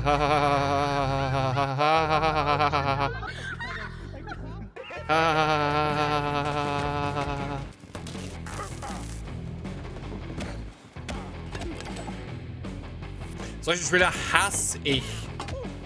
Genauso wie das damals bei... wie heißt das Spiel denn jetzt? Och Mann, ey. Dieses Piratenspiel von Microsoft, was Rare macht. Pilgrims, summer is coming, and with it, a lot of cool stuff will make its way to Dying Light Tuesday Human. Get ready for darker, more dangerous nights and roaming volatiles, complete with improved parkour, rolling out with the next update in June. Then, right after that, we'll kick off an event season like you have never seen before. Trust me, for one of them you will want to get your butt barbed wired. Very soon, you will get the deadliest summers to date. Das... Okay. Was ist denn jetzt los? Okay. Battle Royale von Crash Bandicoot. Oder was?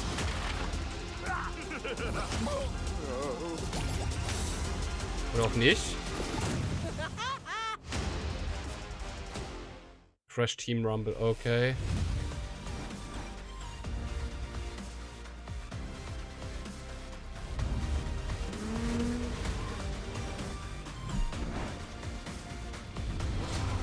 Samsung?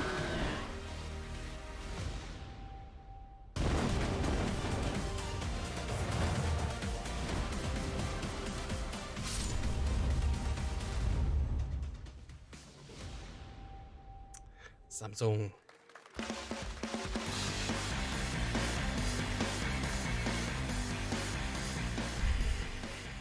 Welcome back to Summer Game Fest. Isn't that great? By the way, Crash Team Rumble is going to feature playable Ripperoo and Engine, Neocortex's right-hand guy in Season 1. Now, it's time to change the topic and descend into madness. Joining me is a guy who was last on stage at the Game Awards 2021 to announce Alan Wake 2.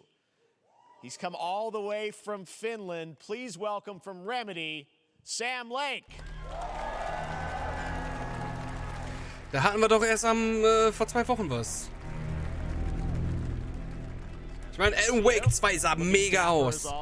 Ich freue mich auf das Spiel, aber... Well, we are so excited because Alan Wake at the Game, or Alan Wake 2 at the Game Awards. You said 2023. We are in 2023. It's coming this October, and we are so excited about this, Sam. I know it's been a long time coming for fans and for you.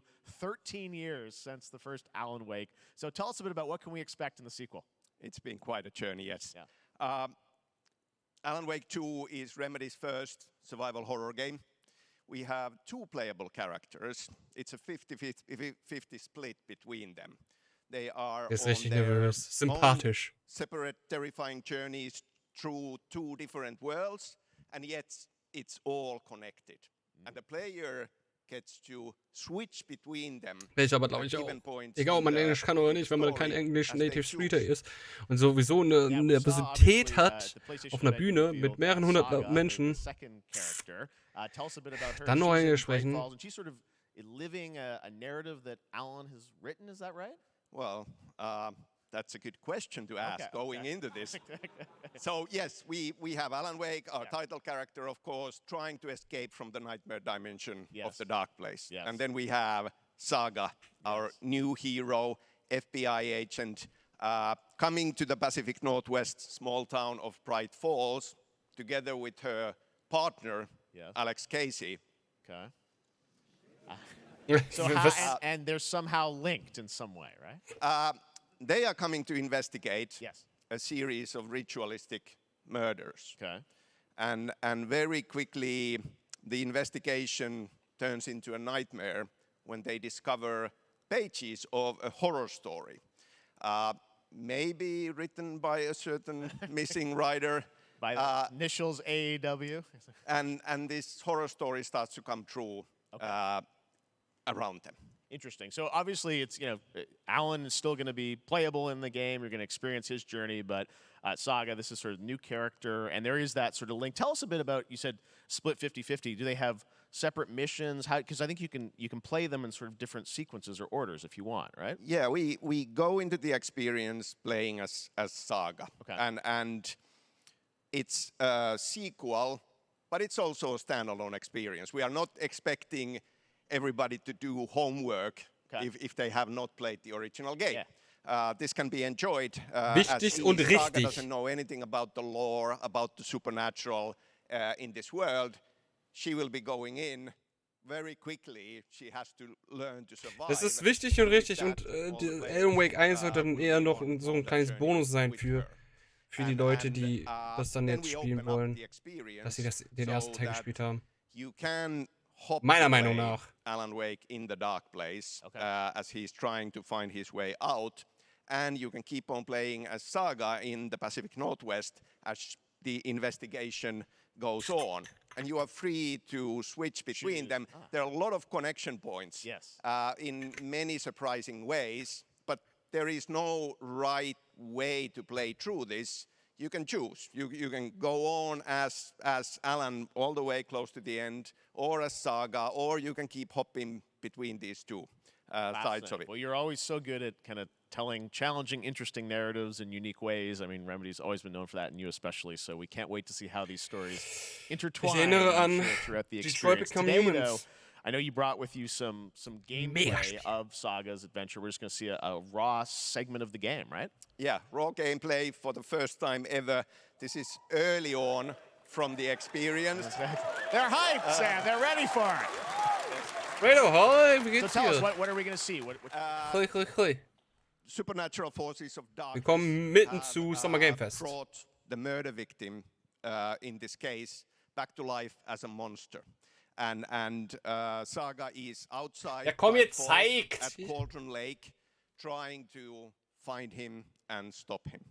And with that, let's take a look at raw, unedited gameplay from Alan Wake 2. Thanks, Sam. Je mehr er davon auch erzählt hat, desto noch mehr interessiert war ich an diesem Spiel. Ich freue mich wirklich auf das Spiel, wirklich. Es könnte echt gut sein. Ich erwarte da kein Horrorfest, aber es, ja, auf jeden Fall eine spannende Geschichte. Und es sieht gut aus. Guckt euch das an. Nicht The Last of Us Part 2 gut, aber gut.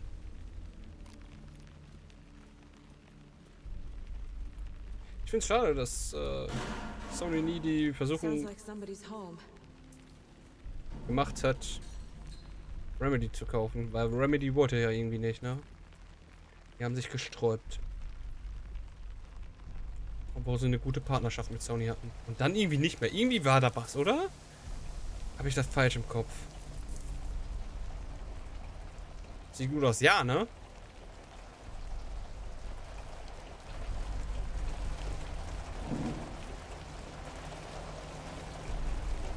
Ich hoffe, es ist nicht zu leise.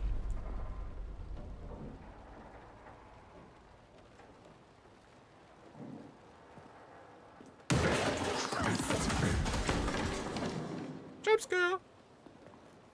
Haha, und da ist ein Elch auch noch da.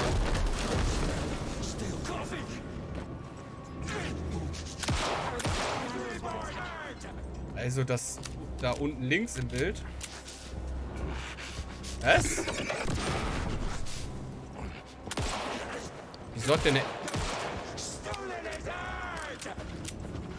Warum hat er so eine Maske auf? Jo.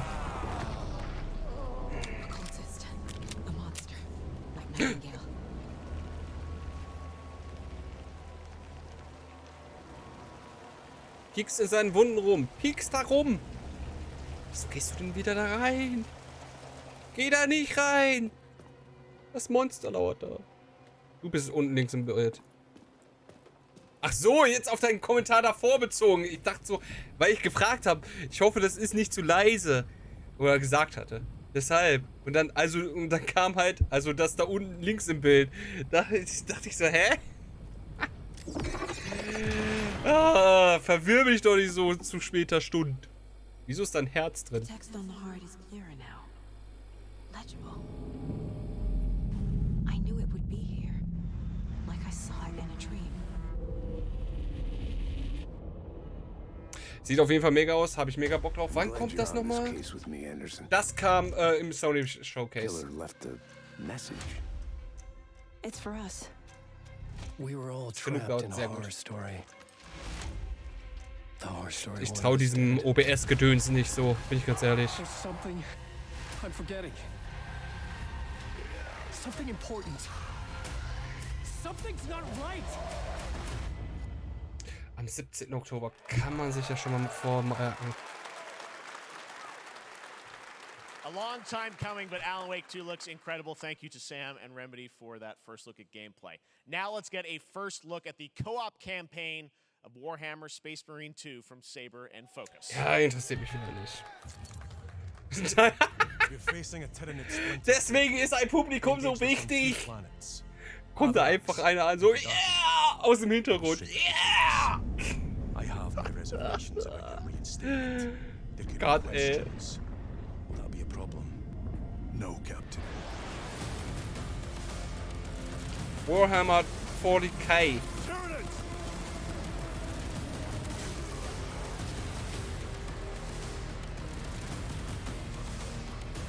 My pledge is eternal service.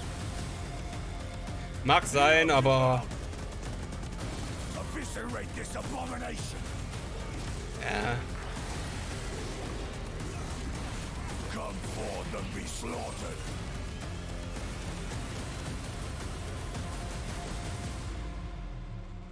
Wobei das wirklich gut aussieht.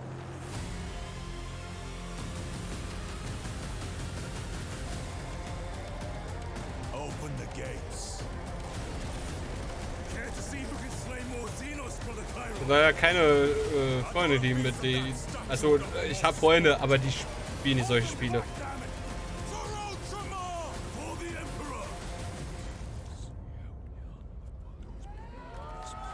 This winter. Hey, winter.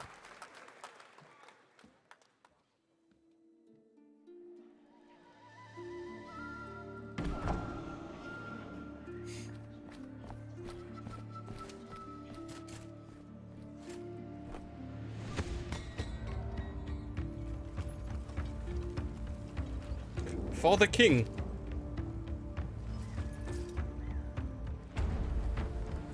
Oh, wie heißt nochmal dieses Side-Scroller-Spiel? Bekannt geworden durch Gronk.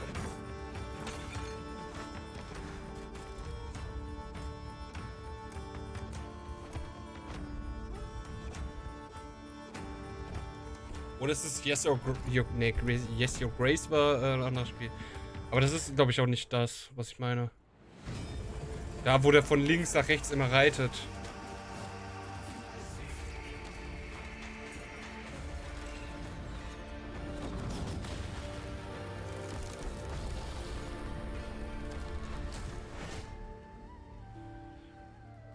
Never mind, Yes Your Grace, it is. Standalone oder?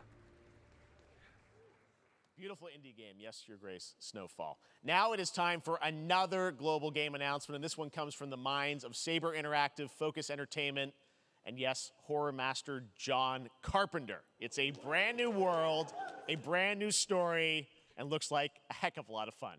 Kennt man John Carpenter? Focus! Warte, ist das Banished? Nee, ist nicht Banished. Nevermind, sorry. Ich bin halt. Ich vermisse Banished.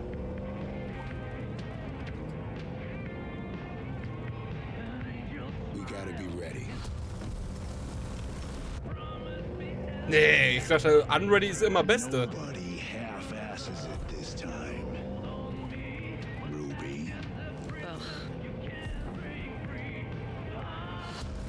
Oh, Megamind. John Carpenter. Ich sehe da keinen Horror bisher. Ja toll, Zombies. Zombies sind ungleich Horror.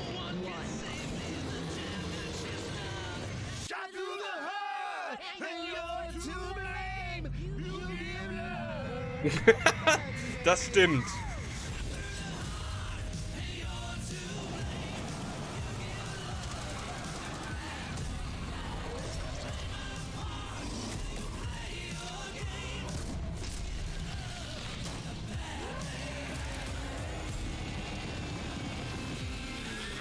Das sieht mir viel zu stressig aus.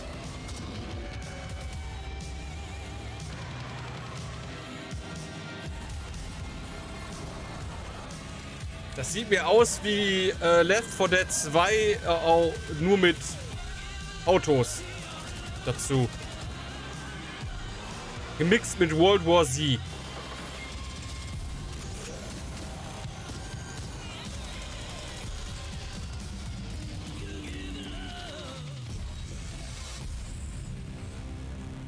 Ist okay.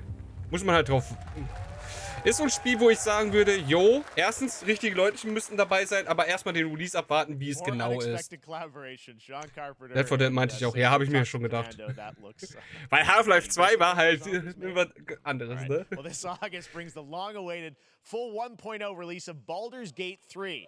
And today, a new member is joining the cast. We're about to see the reveal of Lord Enver Gortash, the commander of a mechanical army of Steel Watchers. He's a second antagonist and is voiced by a familiar name. Laura Bailey? Keine Ahnung. Ist ja auch so eine Erfolgsgeschichte für ein Early Access Spiel, ne? Baldur's Gate 3 hat sehr viel Lob für ihr Early Access Phase bekommen. Und jetzt kommt 1.0. You are soon to witness the people of Baldur's Gate granting me complete power over them. A new age is upon us. Gods have mercy on those who would stand in our way. A mad dog understands the yank of the leash and the hand of its master, but it cannot be an equal. You can be my equal. There's an old wisdom. A brittle alliance can never be mended. It can only break. I want to lead this city to glory, not scorch its earth. Friends, allies, to my side. Let us usher in a new dawn. This city is mine. I'm not ready to call you enemy. What do you say? Shall we be allies? Ich kenne den Dude nicht. You said it was under control. It isn't you I answer to, Gortash.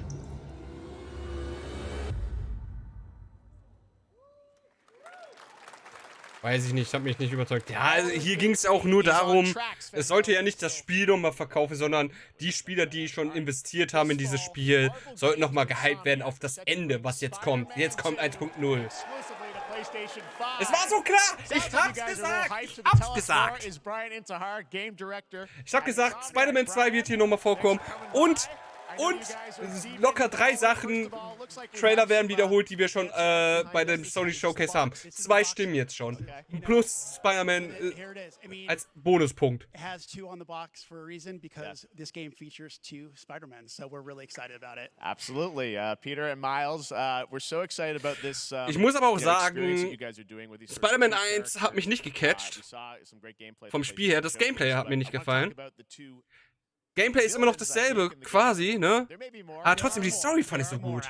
Ich liebe halt, wenn Spider-Man dieses Venom-Plasma-Gedöns hat. So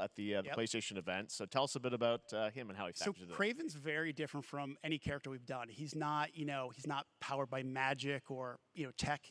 He's just the best hunter in the world, and he's coming to New York for his greatest hunt. And what's better than all of the Marvel characters that live in New York City? So Peter, Miles, and others, he's on the hunt. And others, ... Yes, yes. But Venom also, obviously, Symbiote is a part of this whole story, as we saw in the gameplay. Oh, there you go. Good reaction to the art. I'm glad you're happy. I don't know how much you're going to tell us about Venom. Is this, can you tell, is this an Osborn Venom? Can you tell, what's the origin of Eddie Brock Venom? Or? It is not Eddie Brock. Okay. It is not Eddie Brock. Okay. Our goal was to tell an original story, something you haven't seen in the comics or the movies yet. Obviously, we love Venom for a reason. Yeah. All those things you love about the character are going to be there, but how the story plays out, who is Venom, you have to play the game to see how it goes. Really? Yeah. Wow. Okay. There's a bit of a tease. Now, obviously, the symbiote is a big part of the gameplay, and one of the things I think we were all struck with the footage that you showed at the PlayStation Showcase was, how that is going to really impact the gameplay when you're playing as, Peter. So tell us a bit about that and how, the gameplay is going to be dramatically different. Yeah, I mean, I think you saw it in just the raw power the strength and even the transformation of. Jetzt ist ein bisschen zu viel Gerede. In that gameplay reveal, we call him the acrobatic improviser, him and Miles, but you can tell there's a lot more strength, a lot more raw power, aggression. Ich mag diese Interviews vor Trailern, mag ich nicht. Ich weiß nicht warum. Wenn jetzt ein Trailer kommt und dann kommt das Interview von jemandem, der an dem Spiel beteiligt ist und dann lässt der noch, da kannst du nämlich entscheiden, so, ja, ist das Gameplay so, ne? Dann kann er noch eventuell Hints geben, so, das habt ihr gerade gesehen, ich erkläre es ein bisschen, was genau passiert und gebe euch noch ein paar Hints, so, das könnte noch Geiles passieren. Aber davor ist so viel auch so in Blauen geredet. Klar, Spider-Man 2 ist jetzt nochmal was anderes, aber weil man halt diesen riesigen Trailer schon hatte. Aber trotzdem ist es halt so, ja. We're like getting close to that. Are you guys feeling confident that you're gonna make it this fall? Jeff, I know you like exclusives. Yes. And I can promise you we are very confident what we're gonna tell you right now. Oh. Yeah. Okay. Yeah. Let's take a look. Kommt hier nochmal ein neuer oder ist es der komplett selbe Trailer? Also, vielleicht sogar in verkürzter Form. Dieses Together, ne? Warum haben die sich das Release-Datum hierfür aufgespart? Das finde ich jetzt echt ein bisschen komisch, weil, ich meine, vor 2 Wochen war Sony Showcase. Warum? Hä? Now let's take a look at Pal World, a multiplayer open-world survival crafting game where you can befriend and collect. Der OG-Film war doch auch mit Venom. Nee, wenn du den meinst mit Tobey Maguire, der war, das war der dritte, also Spider-Man 3. Wo er erst Spider-Man selbst dieses Plasma-Gedöns drin hatte und dann später Venom kreiert wurde. Palworld, das wird so ein Trash-Game. Ich weiß nicht, warum das so gehypt wird. Das wird so ein Trash-Game.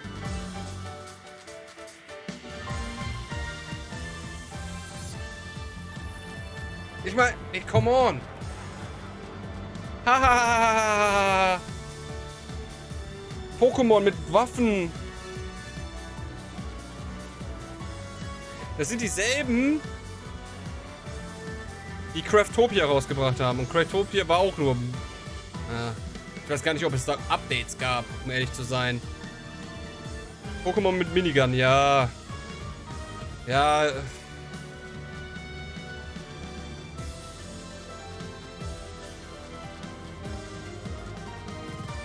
Ja, keine Ahnung. Oh, die sind aber sehr nah am Pokémon teilweise dran, ne? Also die Kreaturen da. Also an Nintendos Stelle würde ich da eventuell mal den Anzeigehammer raushauen.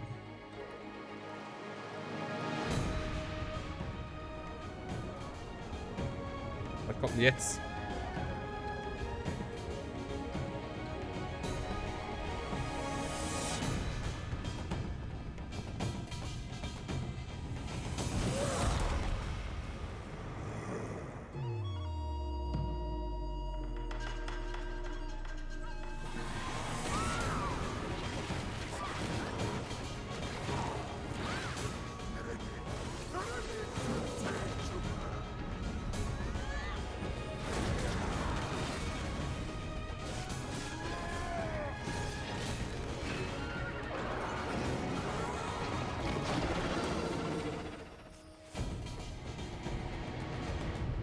Okay. Okay, Black Desert halt, ne? Our story is more than what hobbits and elves know. It is time we told it ourselves. With hammer and axe we mine and scout. Across Middle-earth, delving for riches. Yet the greatest treasure remains out of our reach. Moria.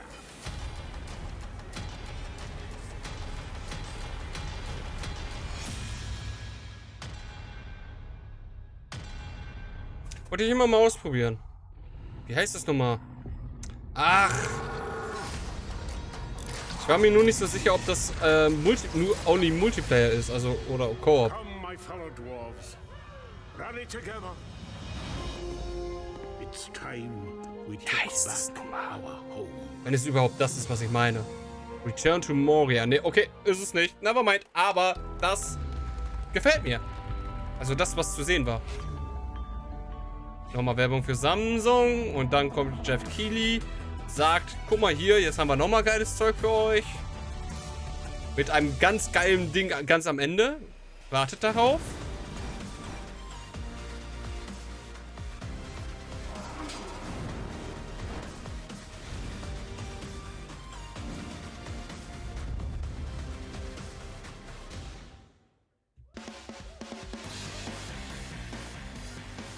Fortnite fehlt noch.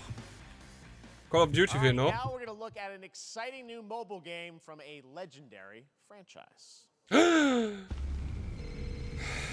Final Fantasy? Ja.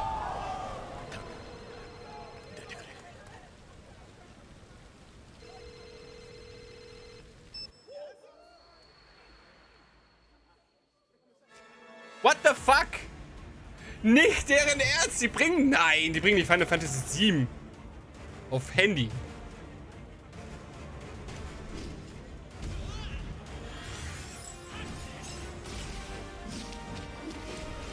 Beziehungsweise, was ist das? Cloud, Barrett. Oh, ich freue mich auf... Ach, wie hieß das nochmal?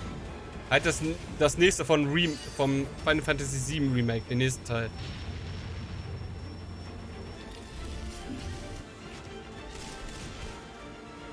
Das ist weird, finde ich. Die Zeichenstile, beziehungsweise der Grafikstil ändert sich die ganze Zeit. Hä?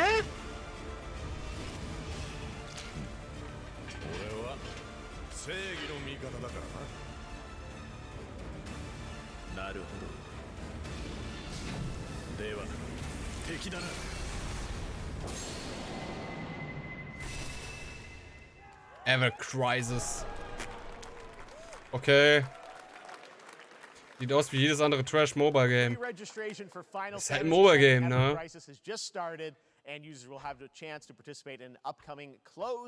Spiel 2 Mobile-Games. Das FK Arena und Mobile Legends Adventure. Today during Summer Game Fest, DoorDash has your back. You can get a free burrito when you order from Taco Bell using the code GameFest. Plus, get the chance to win a Final Fantasy 16 prize pack. DoorDash, stay in your game. Yep, we got you. All right. Now here's a look at a game we debuted last year at TGA. Raid Shadow Legends. Banishers Ghosts of New Eden, the story of two ghost hunters in the haunted wilds of North America. Was? Sehr viel Focus Entertainment. Das ist banished. Life to the living, death to the dead. Ja, das ist es. Jetzt müssen wir mal eben aufpassen. We are banishers. Banisher, nicht banish. We end Banisher. suffering for those who live. Hatte das den Zusatznamen New Eden? To those who don't. I want us back, Red. I want revenge on what killed me. I want to live.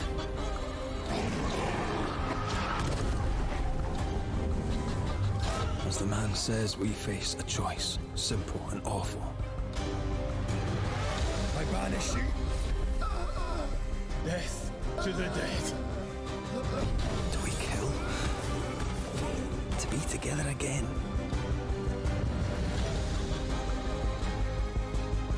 Or do we part forever? Come out, wherever you are. Come on, show yourself. Red. Every bloody time.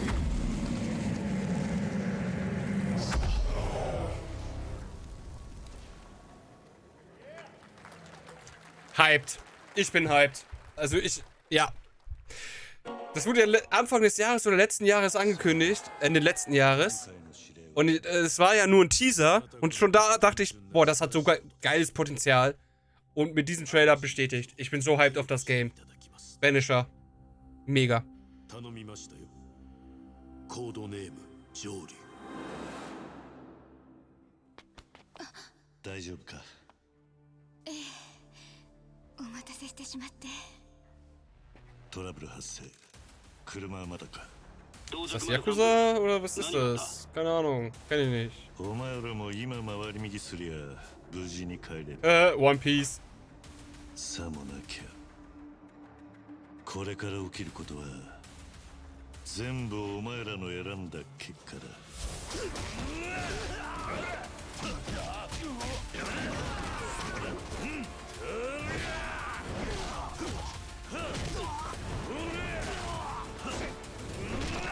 Was zum Teufel ist das?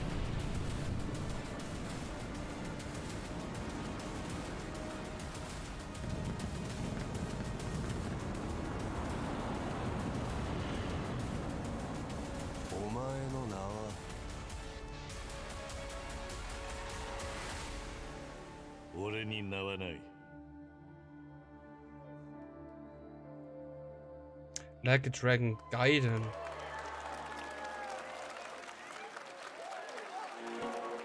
Okay.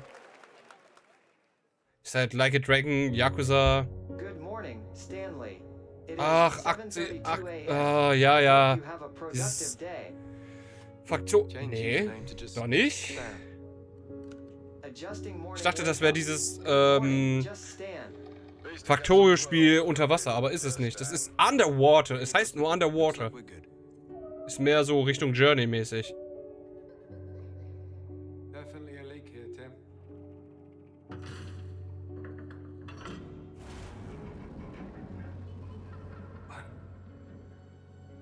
Hat auf jeden Fall sehr viele Geräusche von Subnautica übernommen. 3 years, 2 months and 17 days. What sort of operation are they running down here? They shouldn't be here. Ist auf meiner Wishlist bisher. Underwater. This doesn't make sense. Is someone else down here? No, no, no, no, no. Are you there? Under the Waves, nicht Under the Water. Vielleicht weiß man jetzt auch. 29. August, oh Gott. Im August kommen dann viele Spiele raus. New game, Under the Waves, and today, incidentally, is World Ocean Day. Fun fact. All right, next, Call of Duty. Well, there's a new Call of Duty coming this fall, along with Warzone Mobile. Today, we're going to give you the first ever look at Season 4 of Modern Warfare 2 Warzone, launching next week. Here's your first look at Vondel, a new Warzone location with points of interest, including a medieval castle, a soccer stadium, and an abandoned zoo. Yep, it's all happening. Check it out. Here you go. Ja, Call of Duty, geil.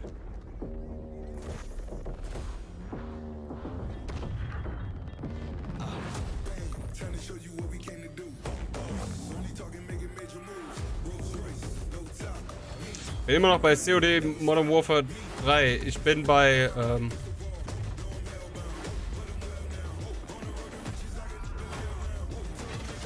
ja. Das letzte Call of Duty, was ich mir geholt habe, ist halt Advanced Warfare. Mit, Kevin Spacey drin. Das war auch cool. Die Story fand ich halt cool.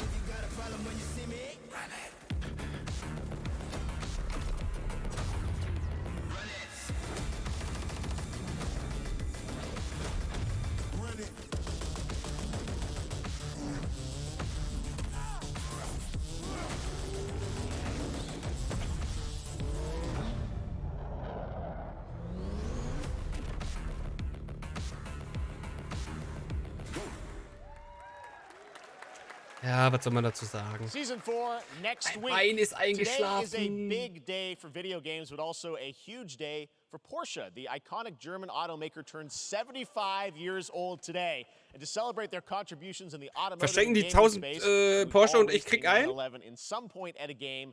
Xbox has teamed up with Porsche for a limited edition run Xbox. of 75 consoles inspired by 6 famous Porsche race cars. And I'm thrilled to debut the first design here today. inspired by the Porsche 963. Aufstehen und ein paar Hampelmänner machen. Ja, das wieder, nee. nee. Langsam wieder Blut reinfließen lassen. Das ist es. Mehr nicht.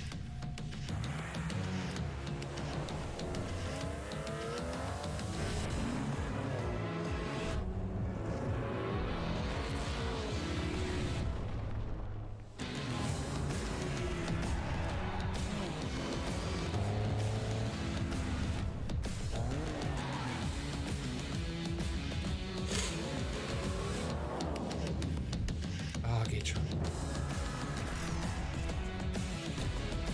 Ja, okay. Schon sexy Autos, ja.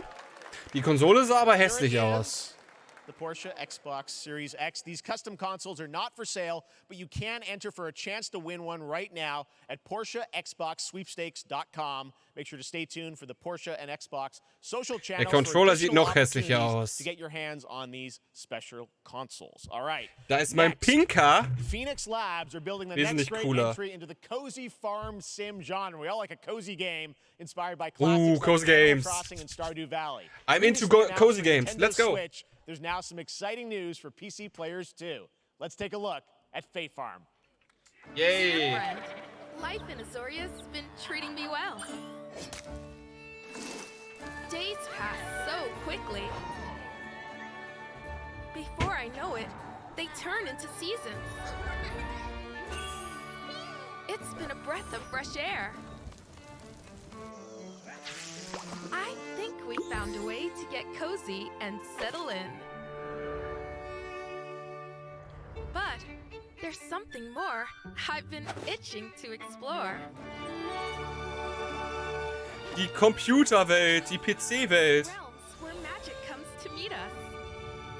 As long as we're prepared, we can face anything. Ey, ganz ehrlich, ja komm, ich hol's mir. Ja doch. What do you say?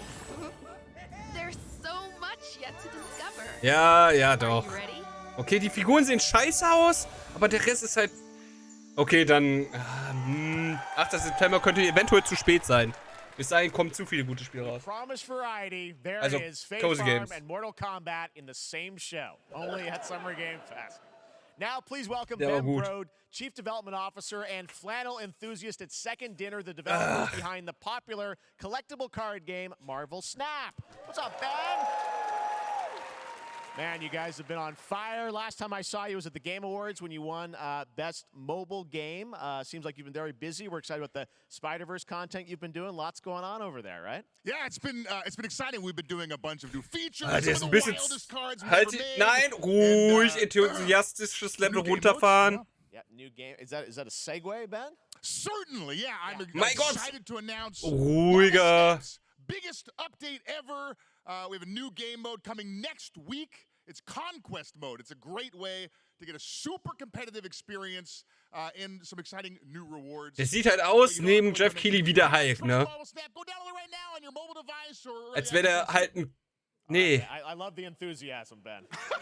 That's what I got. That's you. Yeah. You're made for YouTube. All right. Well, we heard you brought something fun made for with you for us to geil. watch, right? Oh, yeah. So, listen. I am incredible at card games, so I often win. But some people, and maybe you've had this experience, Jeff, some people lose. Yeah. Hey, fair. And I like to think it's because they suck. No offense, Jeff. Yeah. But sometimes, sometimes it's because they might just be a little bit unlucky. Cue the tape. Oh, snap. Okay, I don't have an ideal hand of cards here, but that's fine. I'll see what I draw in future turns. Anyway, let's reveal the first location. Lamuntis 1. Each player destroys their deck. Okay, I guess I will work with what I have. I'll play Medusa on location number 2. She gets +2 power. And let's see the next location. Clover Dangerfield has a 25% chance of destroying your cow. Okay, well, I mean, 25% isn't that bad. And it's gone. Okay, well, I have some powerful cards in my hand, so I can just wait. Let's see the next location. The Big Barn. Players cannot play 4, 5, or 6 cost cows. You gotta be kidding me. Also, if you don't play a card this turn, you have 0 friends. Now you're just being mean. Okay, es ist witzig gemacht. Und Marvel Snap soll ja wirklich cool sein. Still to come, we're going to look at Immortals of Avium from EA Originals and Ascendant and the world premiere first look at Chapter 4, Season 3 of Fortnite Wild. Ja, geil. Dann Fortnite, auf das wartet keiner. Bringt es doch einfach. Ich meine, Fortnite hat seine Fans, aber die Leute, die sich das gerade angucken, das sind keine Leute, die hyped auf Fortnite sind. UE5 game for mobile and PC, a Fantasy Squad RPG adventure that is available to pre-register today.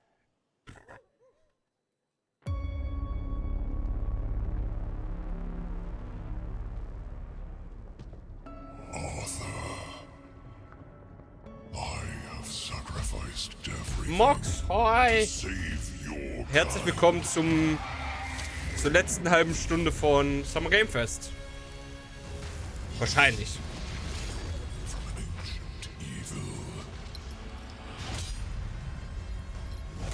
Ist was Interessantes dabei oder nur Schmuh? Sind ein paar interessante Sachen dabei. Also für mich waren da 2 Spiele bisher. Also so große, wo ich sage, jo, da bin ich hyped drauf. Ein paar interessante, aber natürlich, die machen halt für eine große Masse an Leuten was. Da wird auch sehr viel dabei sein, was uninteressant ist.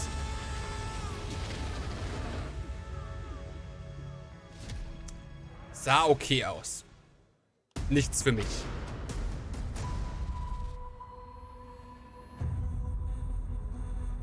Was ist denn das? Wayfinders. Do you remember the fall? The gloom descended on Skylight. You rallied to protect the beacon and paid a terrible price. You fell, and the world was broken.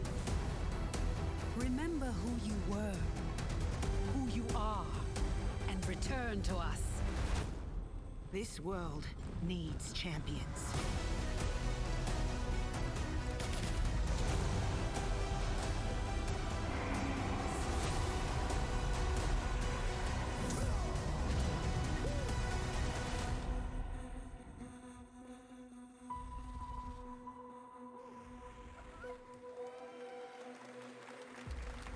Okay, mal gucken. Wayfinder. Dann komme ich später nochmal und dann kannst du mir nochmal ein Feedback geben. Wird wahrscheinlich dasselbe Feedback sein wie gerade auch. Ich weiß halt nicht, ne? Ne? Kommt halt immer drauf an, welches Spiel man erwartet oder auf welches man Bock hat und so weiter.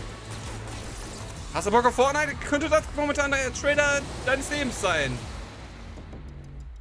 Oder Unreal Editor. Stimmt, da war ja was. Den Unreal Editor wollte ich auch mal wieder ausprobieren. Oder was heißt wieder? Wollte ich mal ausprobieren. You don't stand a chance.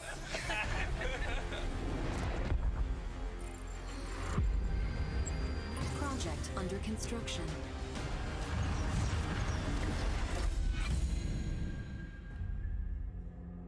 Stellaris Add-on, okay. Good morning, scavenger. Scan your surroundings to retrieve and recycle anything that could be of value to Scavax.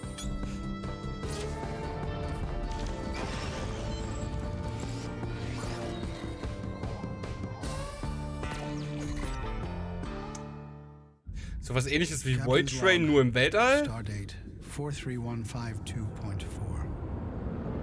Jetzt ist mir ein bisschen zu viel Sci-Fi. Our fleet is cautiously entering hostile territory.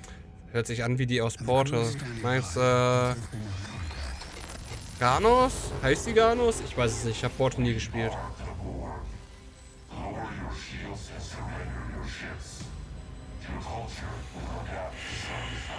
Ich glaube, Sci-Fi wird nochmal ein richtig starkes, krasses Ding sein. Nachdem Starfield jetzt so gehypt wurde. Auch wenn es uninteressant ist. Dasselbe hatte ja Cyberpunk, ne? Plötzlich gab es auch viele kleinere Spiele mit Cyberpunk-Themen. 2023, it's Will Arnett here. Yeah, right? My buddy Anthony Mackie and I have been working on this for some time now. We're really excited to share with you Twisted Metal, which is streaming only on Peacock starting July 27th. And I'm very excited to share a sneak peek of the character of Sweet Tooth, who I had the pleasure of voicing. Hope you enjoy it. Check it out. This is gonna be fun. Sind mir ein bisschen zu viele Serientrailer. Well, aren't we a tall glass of water? Me? I'm more of a Hawaiian punch. I'm guessing you don't fight much outside of your car now, do you? Look, Clown, I don't need 4 wheels to kick your ass.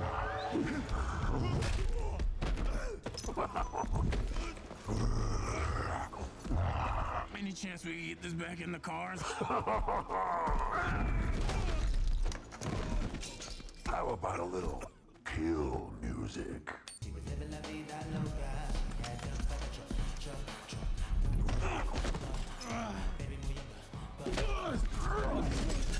She had dumps like a truck. That's like what? All night long. Let me see that thong. When the beat go, baby, let your booty go. Girl, you want to show? The thong. Do you love the silver-haired god? It don't lie to me. Yeah, man.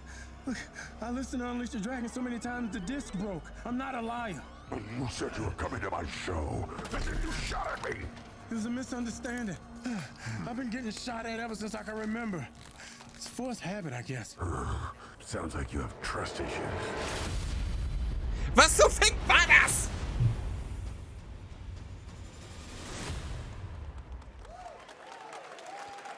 Alter, also das war so fehl am Platz, finde ich. Who hasn't dreamt of duplicating oneself in order to multitask? This new hack and slash game with a tactical twist allows you to do just that. Brought to you from France, here's the world premiere reveal trailer of Lisfunga, the time-shift warrior, coming later this year to PC.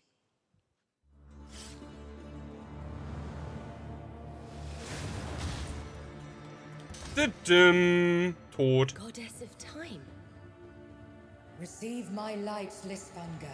Let this power flow through you and fight again alongside your past selves. I'm here again.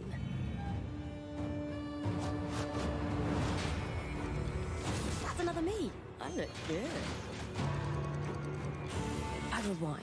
I begin again, but with another me to fight with. You're coming with me.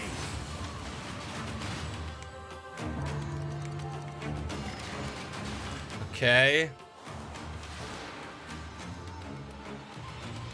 You're not the only one who can be in multiple places at once.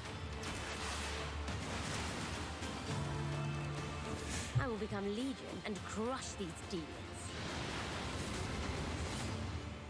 Lisfunga. Onwards. Interessant. Leider nicht meins. Also es sah wirklich interessant aus.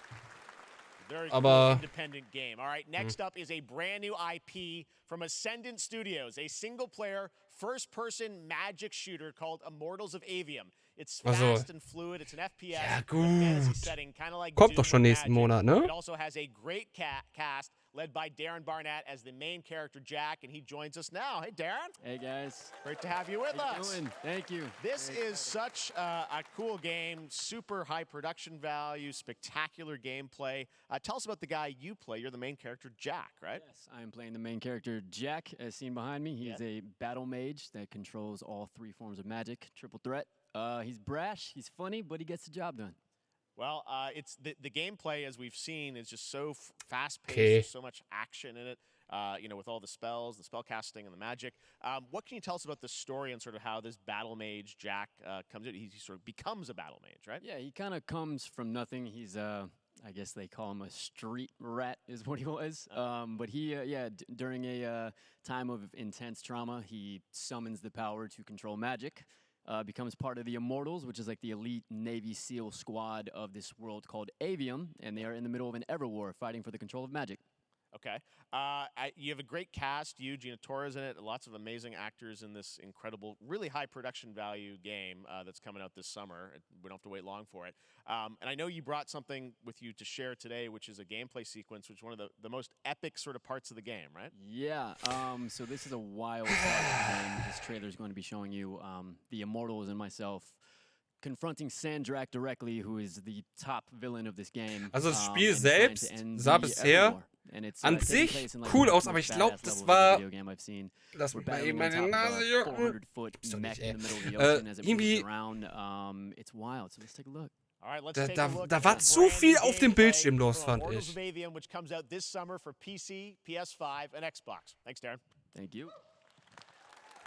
Vielleicht sieht man auch hier im Trailer wieder, was ich meine.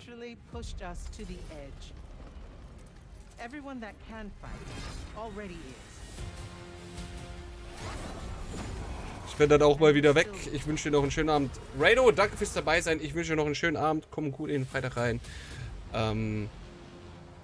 Und ich hoffe, wir sehen uns bald wieder. Ich streame morgen wieder, Samstag wieder und Sonntag wieder. Wahrscheinlich. Außer es sollte, hope not, irgendwas passieren. We'll catch him, sir.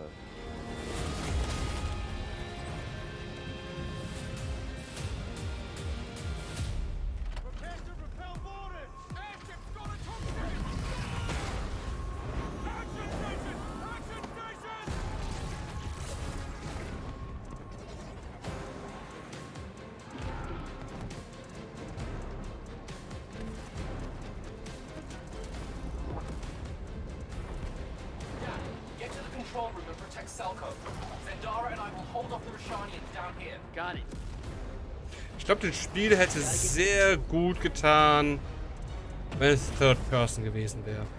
Dann wäre ich, glaube ich, into it. So bin ich nur okay. Into it.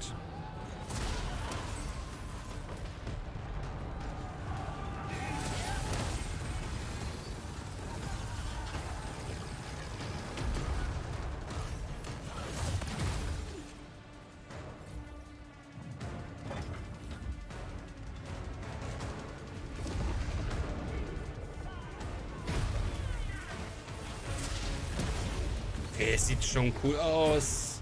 Ja.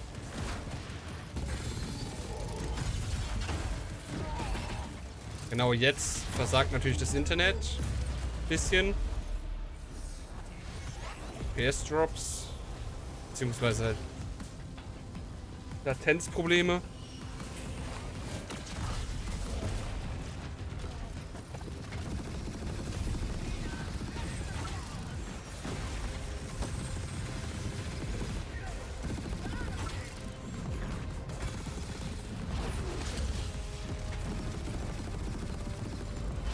Wieso hält der so viel aus?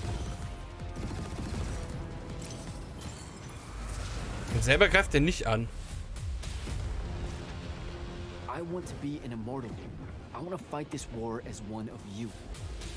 Aber wahrscheinlich wollten sie nicht ihn bezahlen, wie er sich da rumbewegt, noch extra. To manifest all three colors of magic.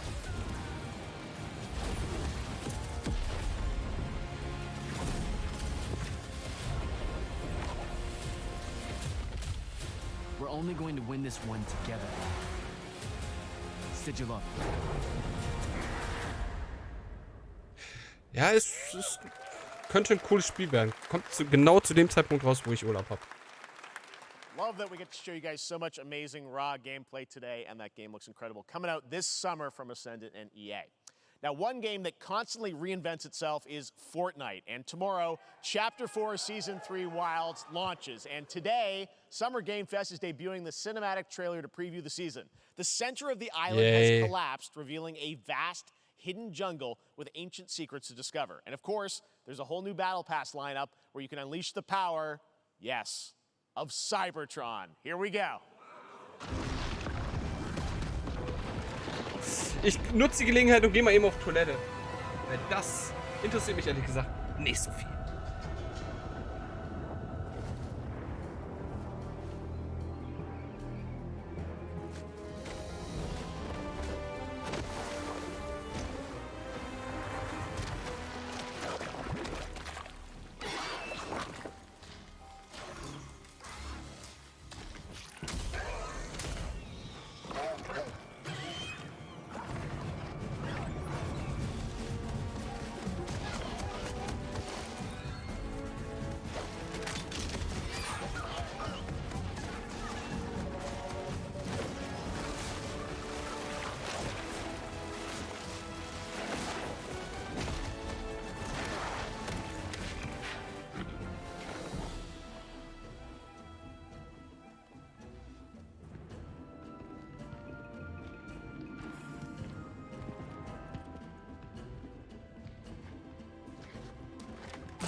Jo.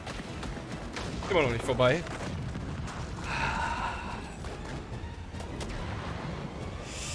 Lass mich mal eben aufschreiben.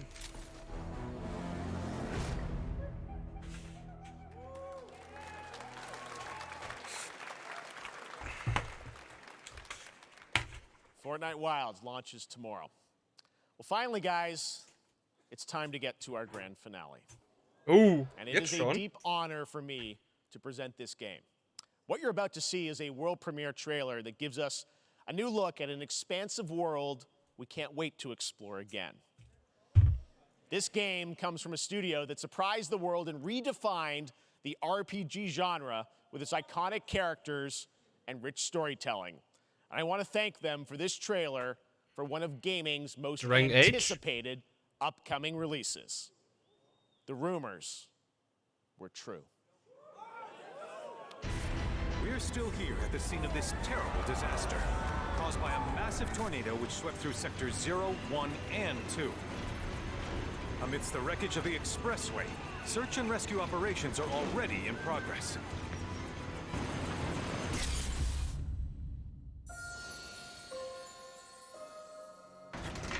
The Unknown Journey. Klar. Wow. Just look at it all. It's so green. Even after everything we've done to it, it's still going strong. It may look that way, but in reality, it's barely hanging on. Eventuell sollte ich den ersten Teil dann nochmal What's Cloud spielen. been doing these past 5 years? Where's he been? And you're asking me this? This is gonna sound crazy, but as far as I know, Cloud was never in Nibelheim 5 years ago. The life stream. It is the very essence of our star. The blood coursing through its planetary veins. According to Oh, hab ich Bock auf das Spiel. connected to Sephiroth. Shadows of the Mad, I believe he called them. Sephiroth was in Midgard. We fought him. Whatever happened, he's alive. But why come back now? After 5 years, doing who knows what?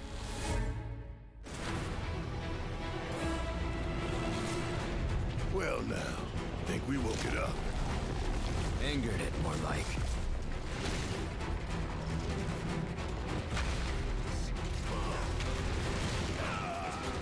Feast your eyes on the Turk's latest and greatest, Elena. She may be new, but she's still a Turk. Nice.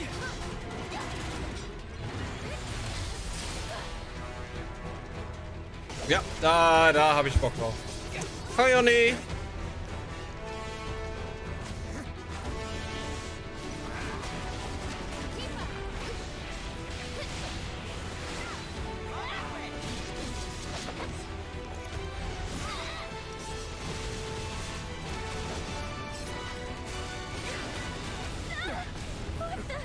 Keep her away from me!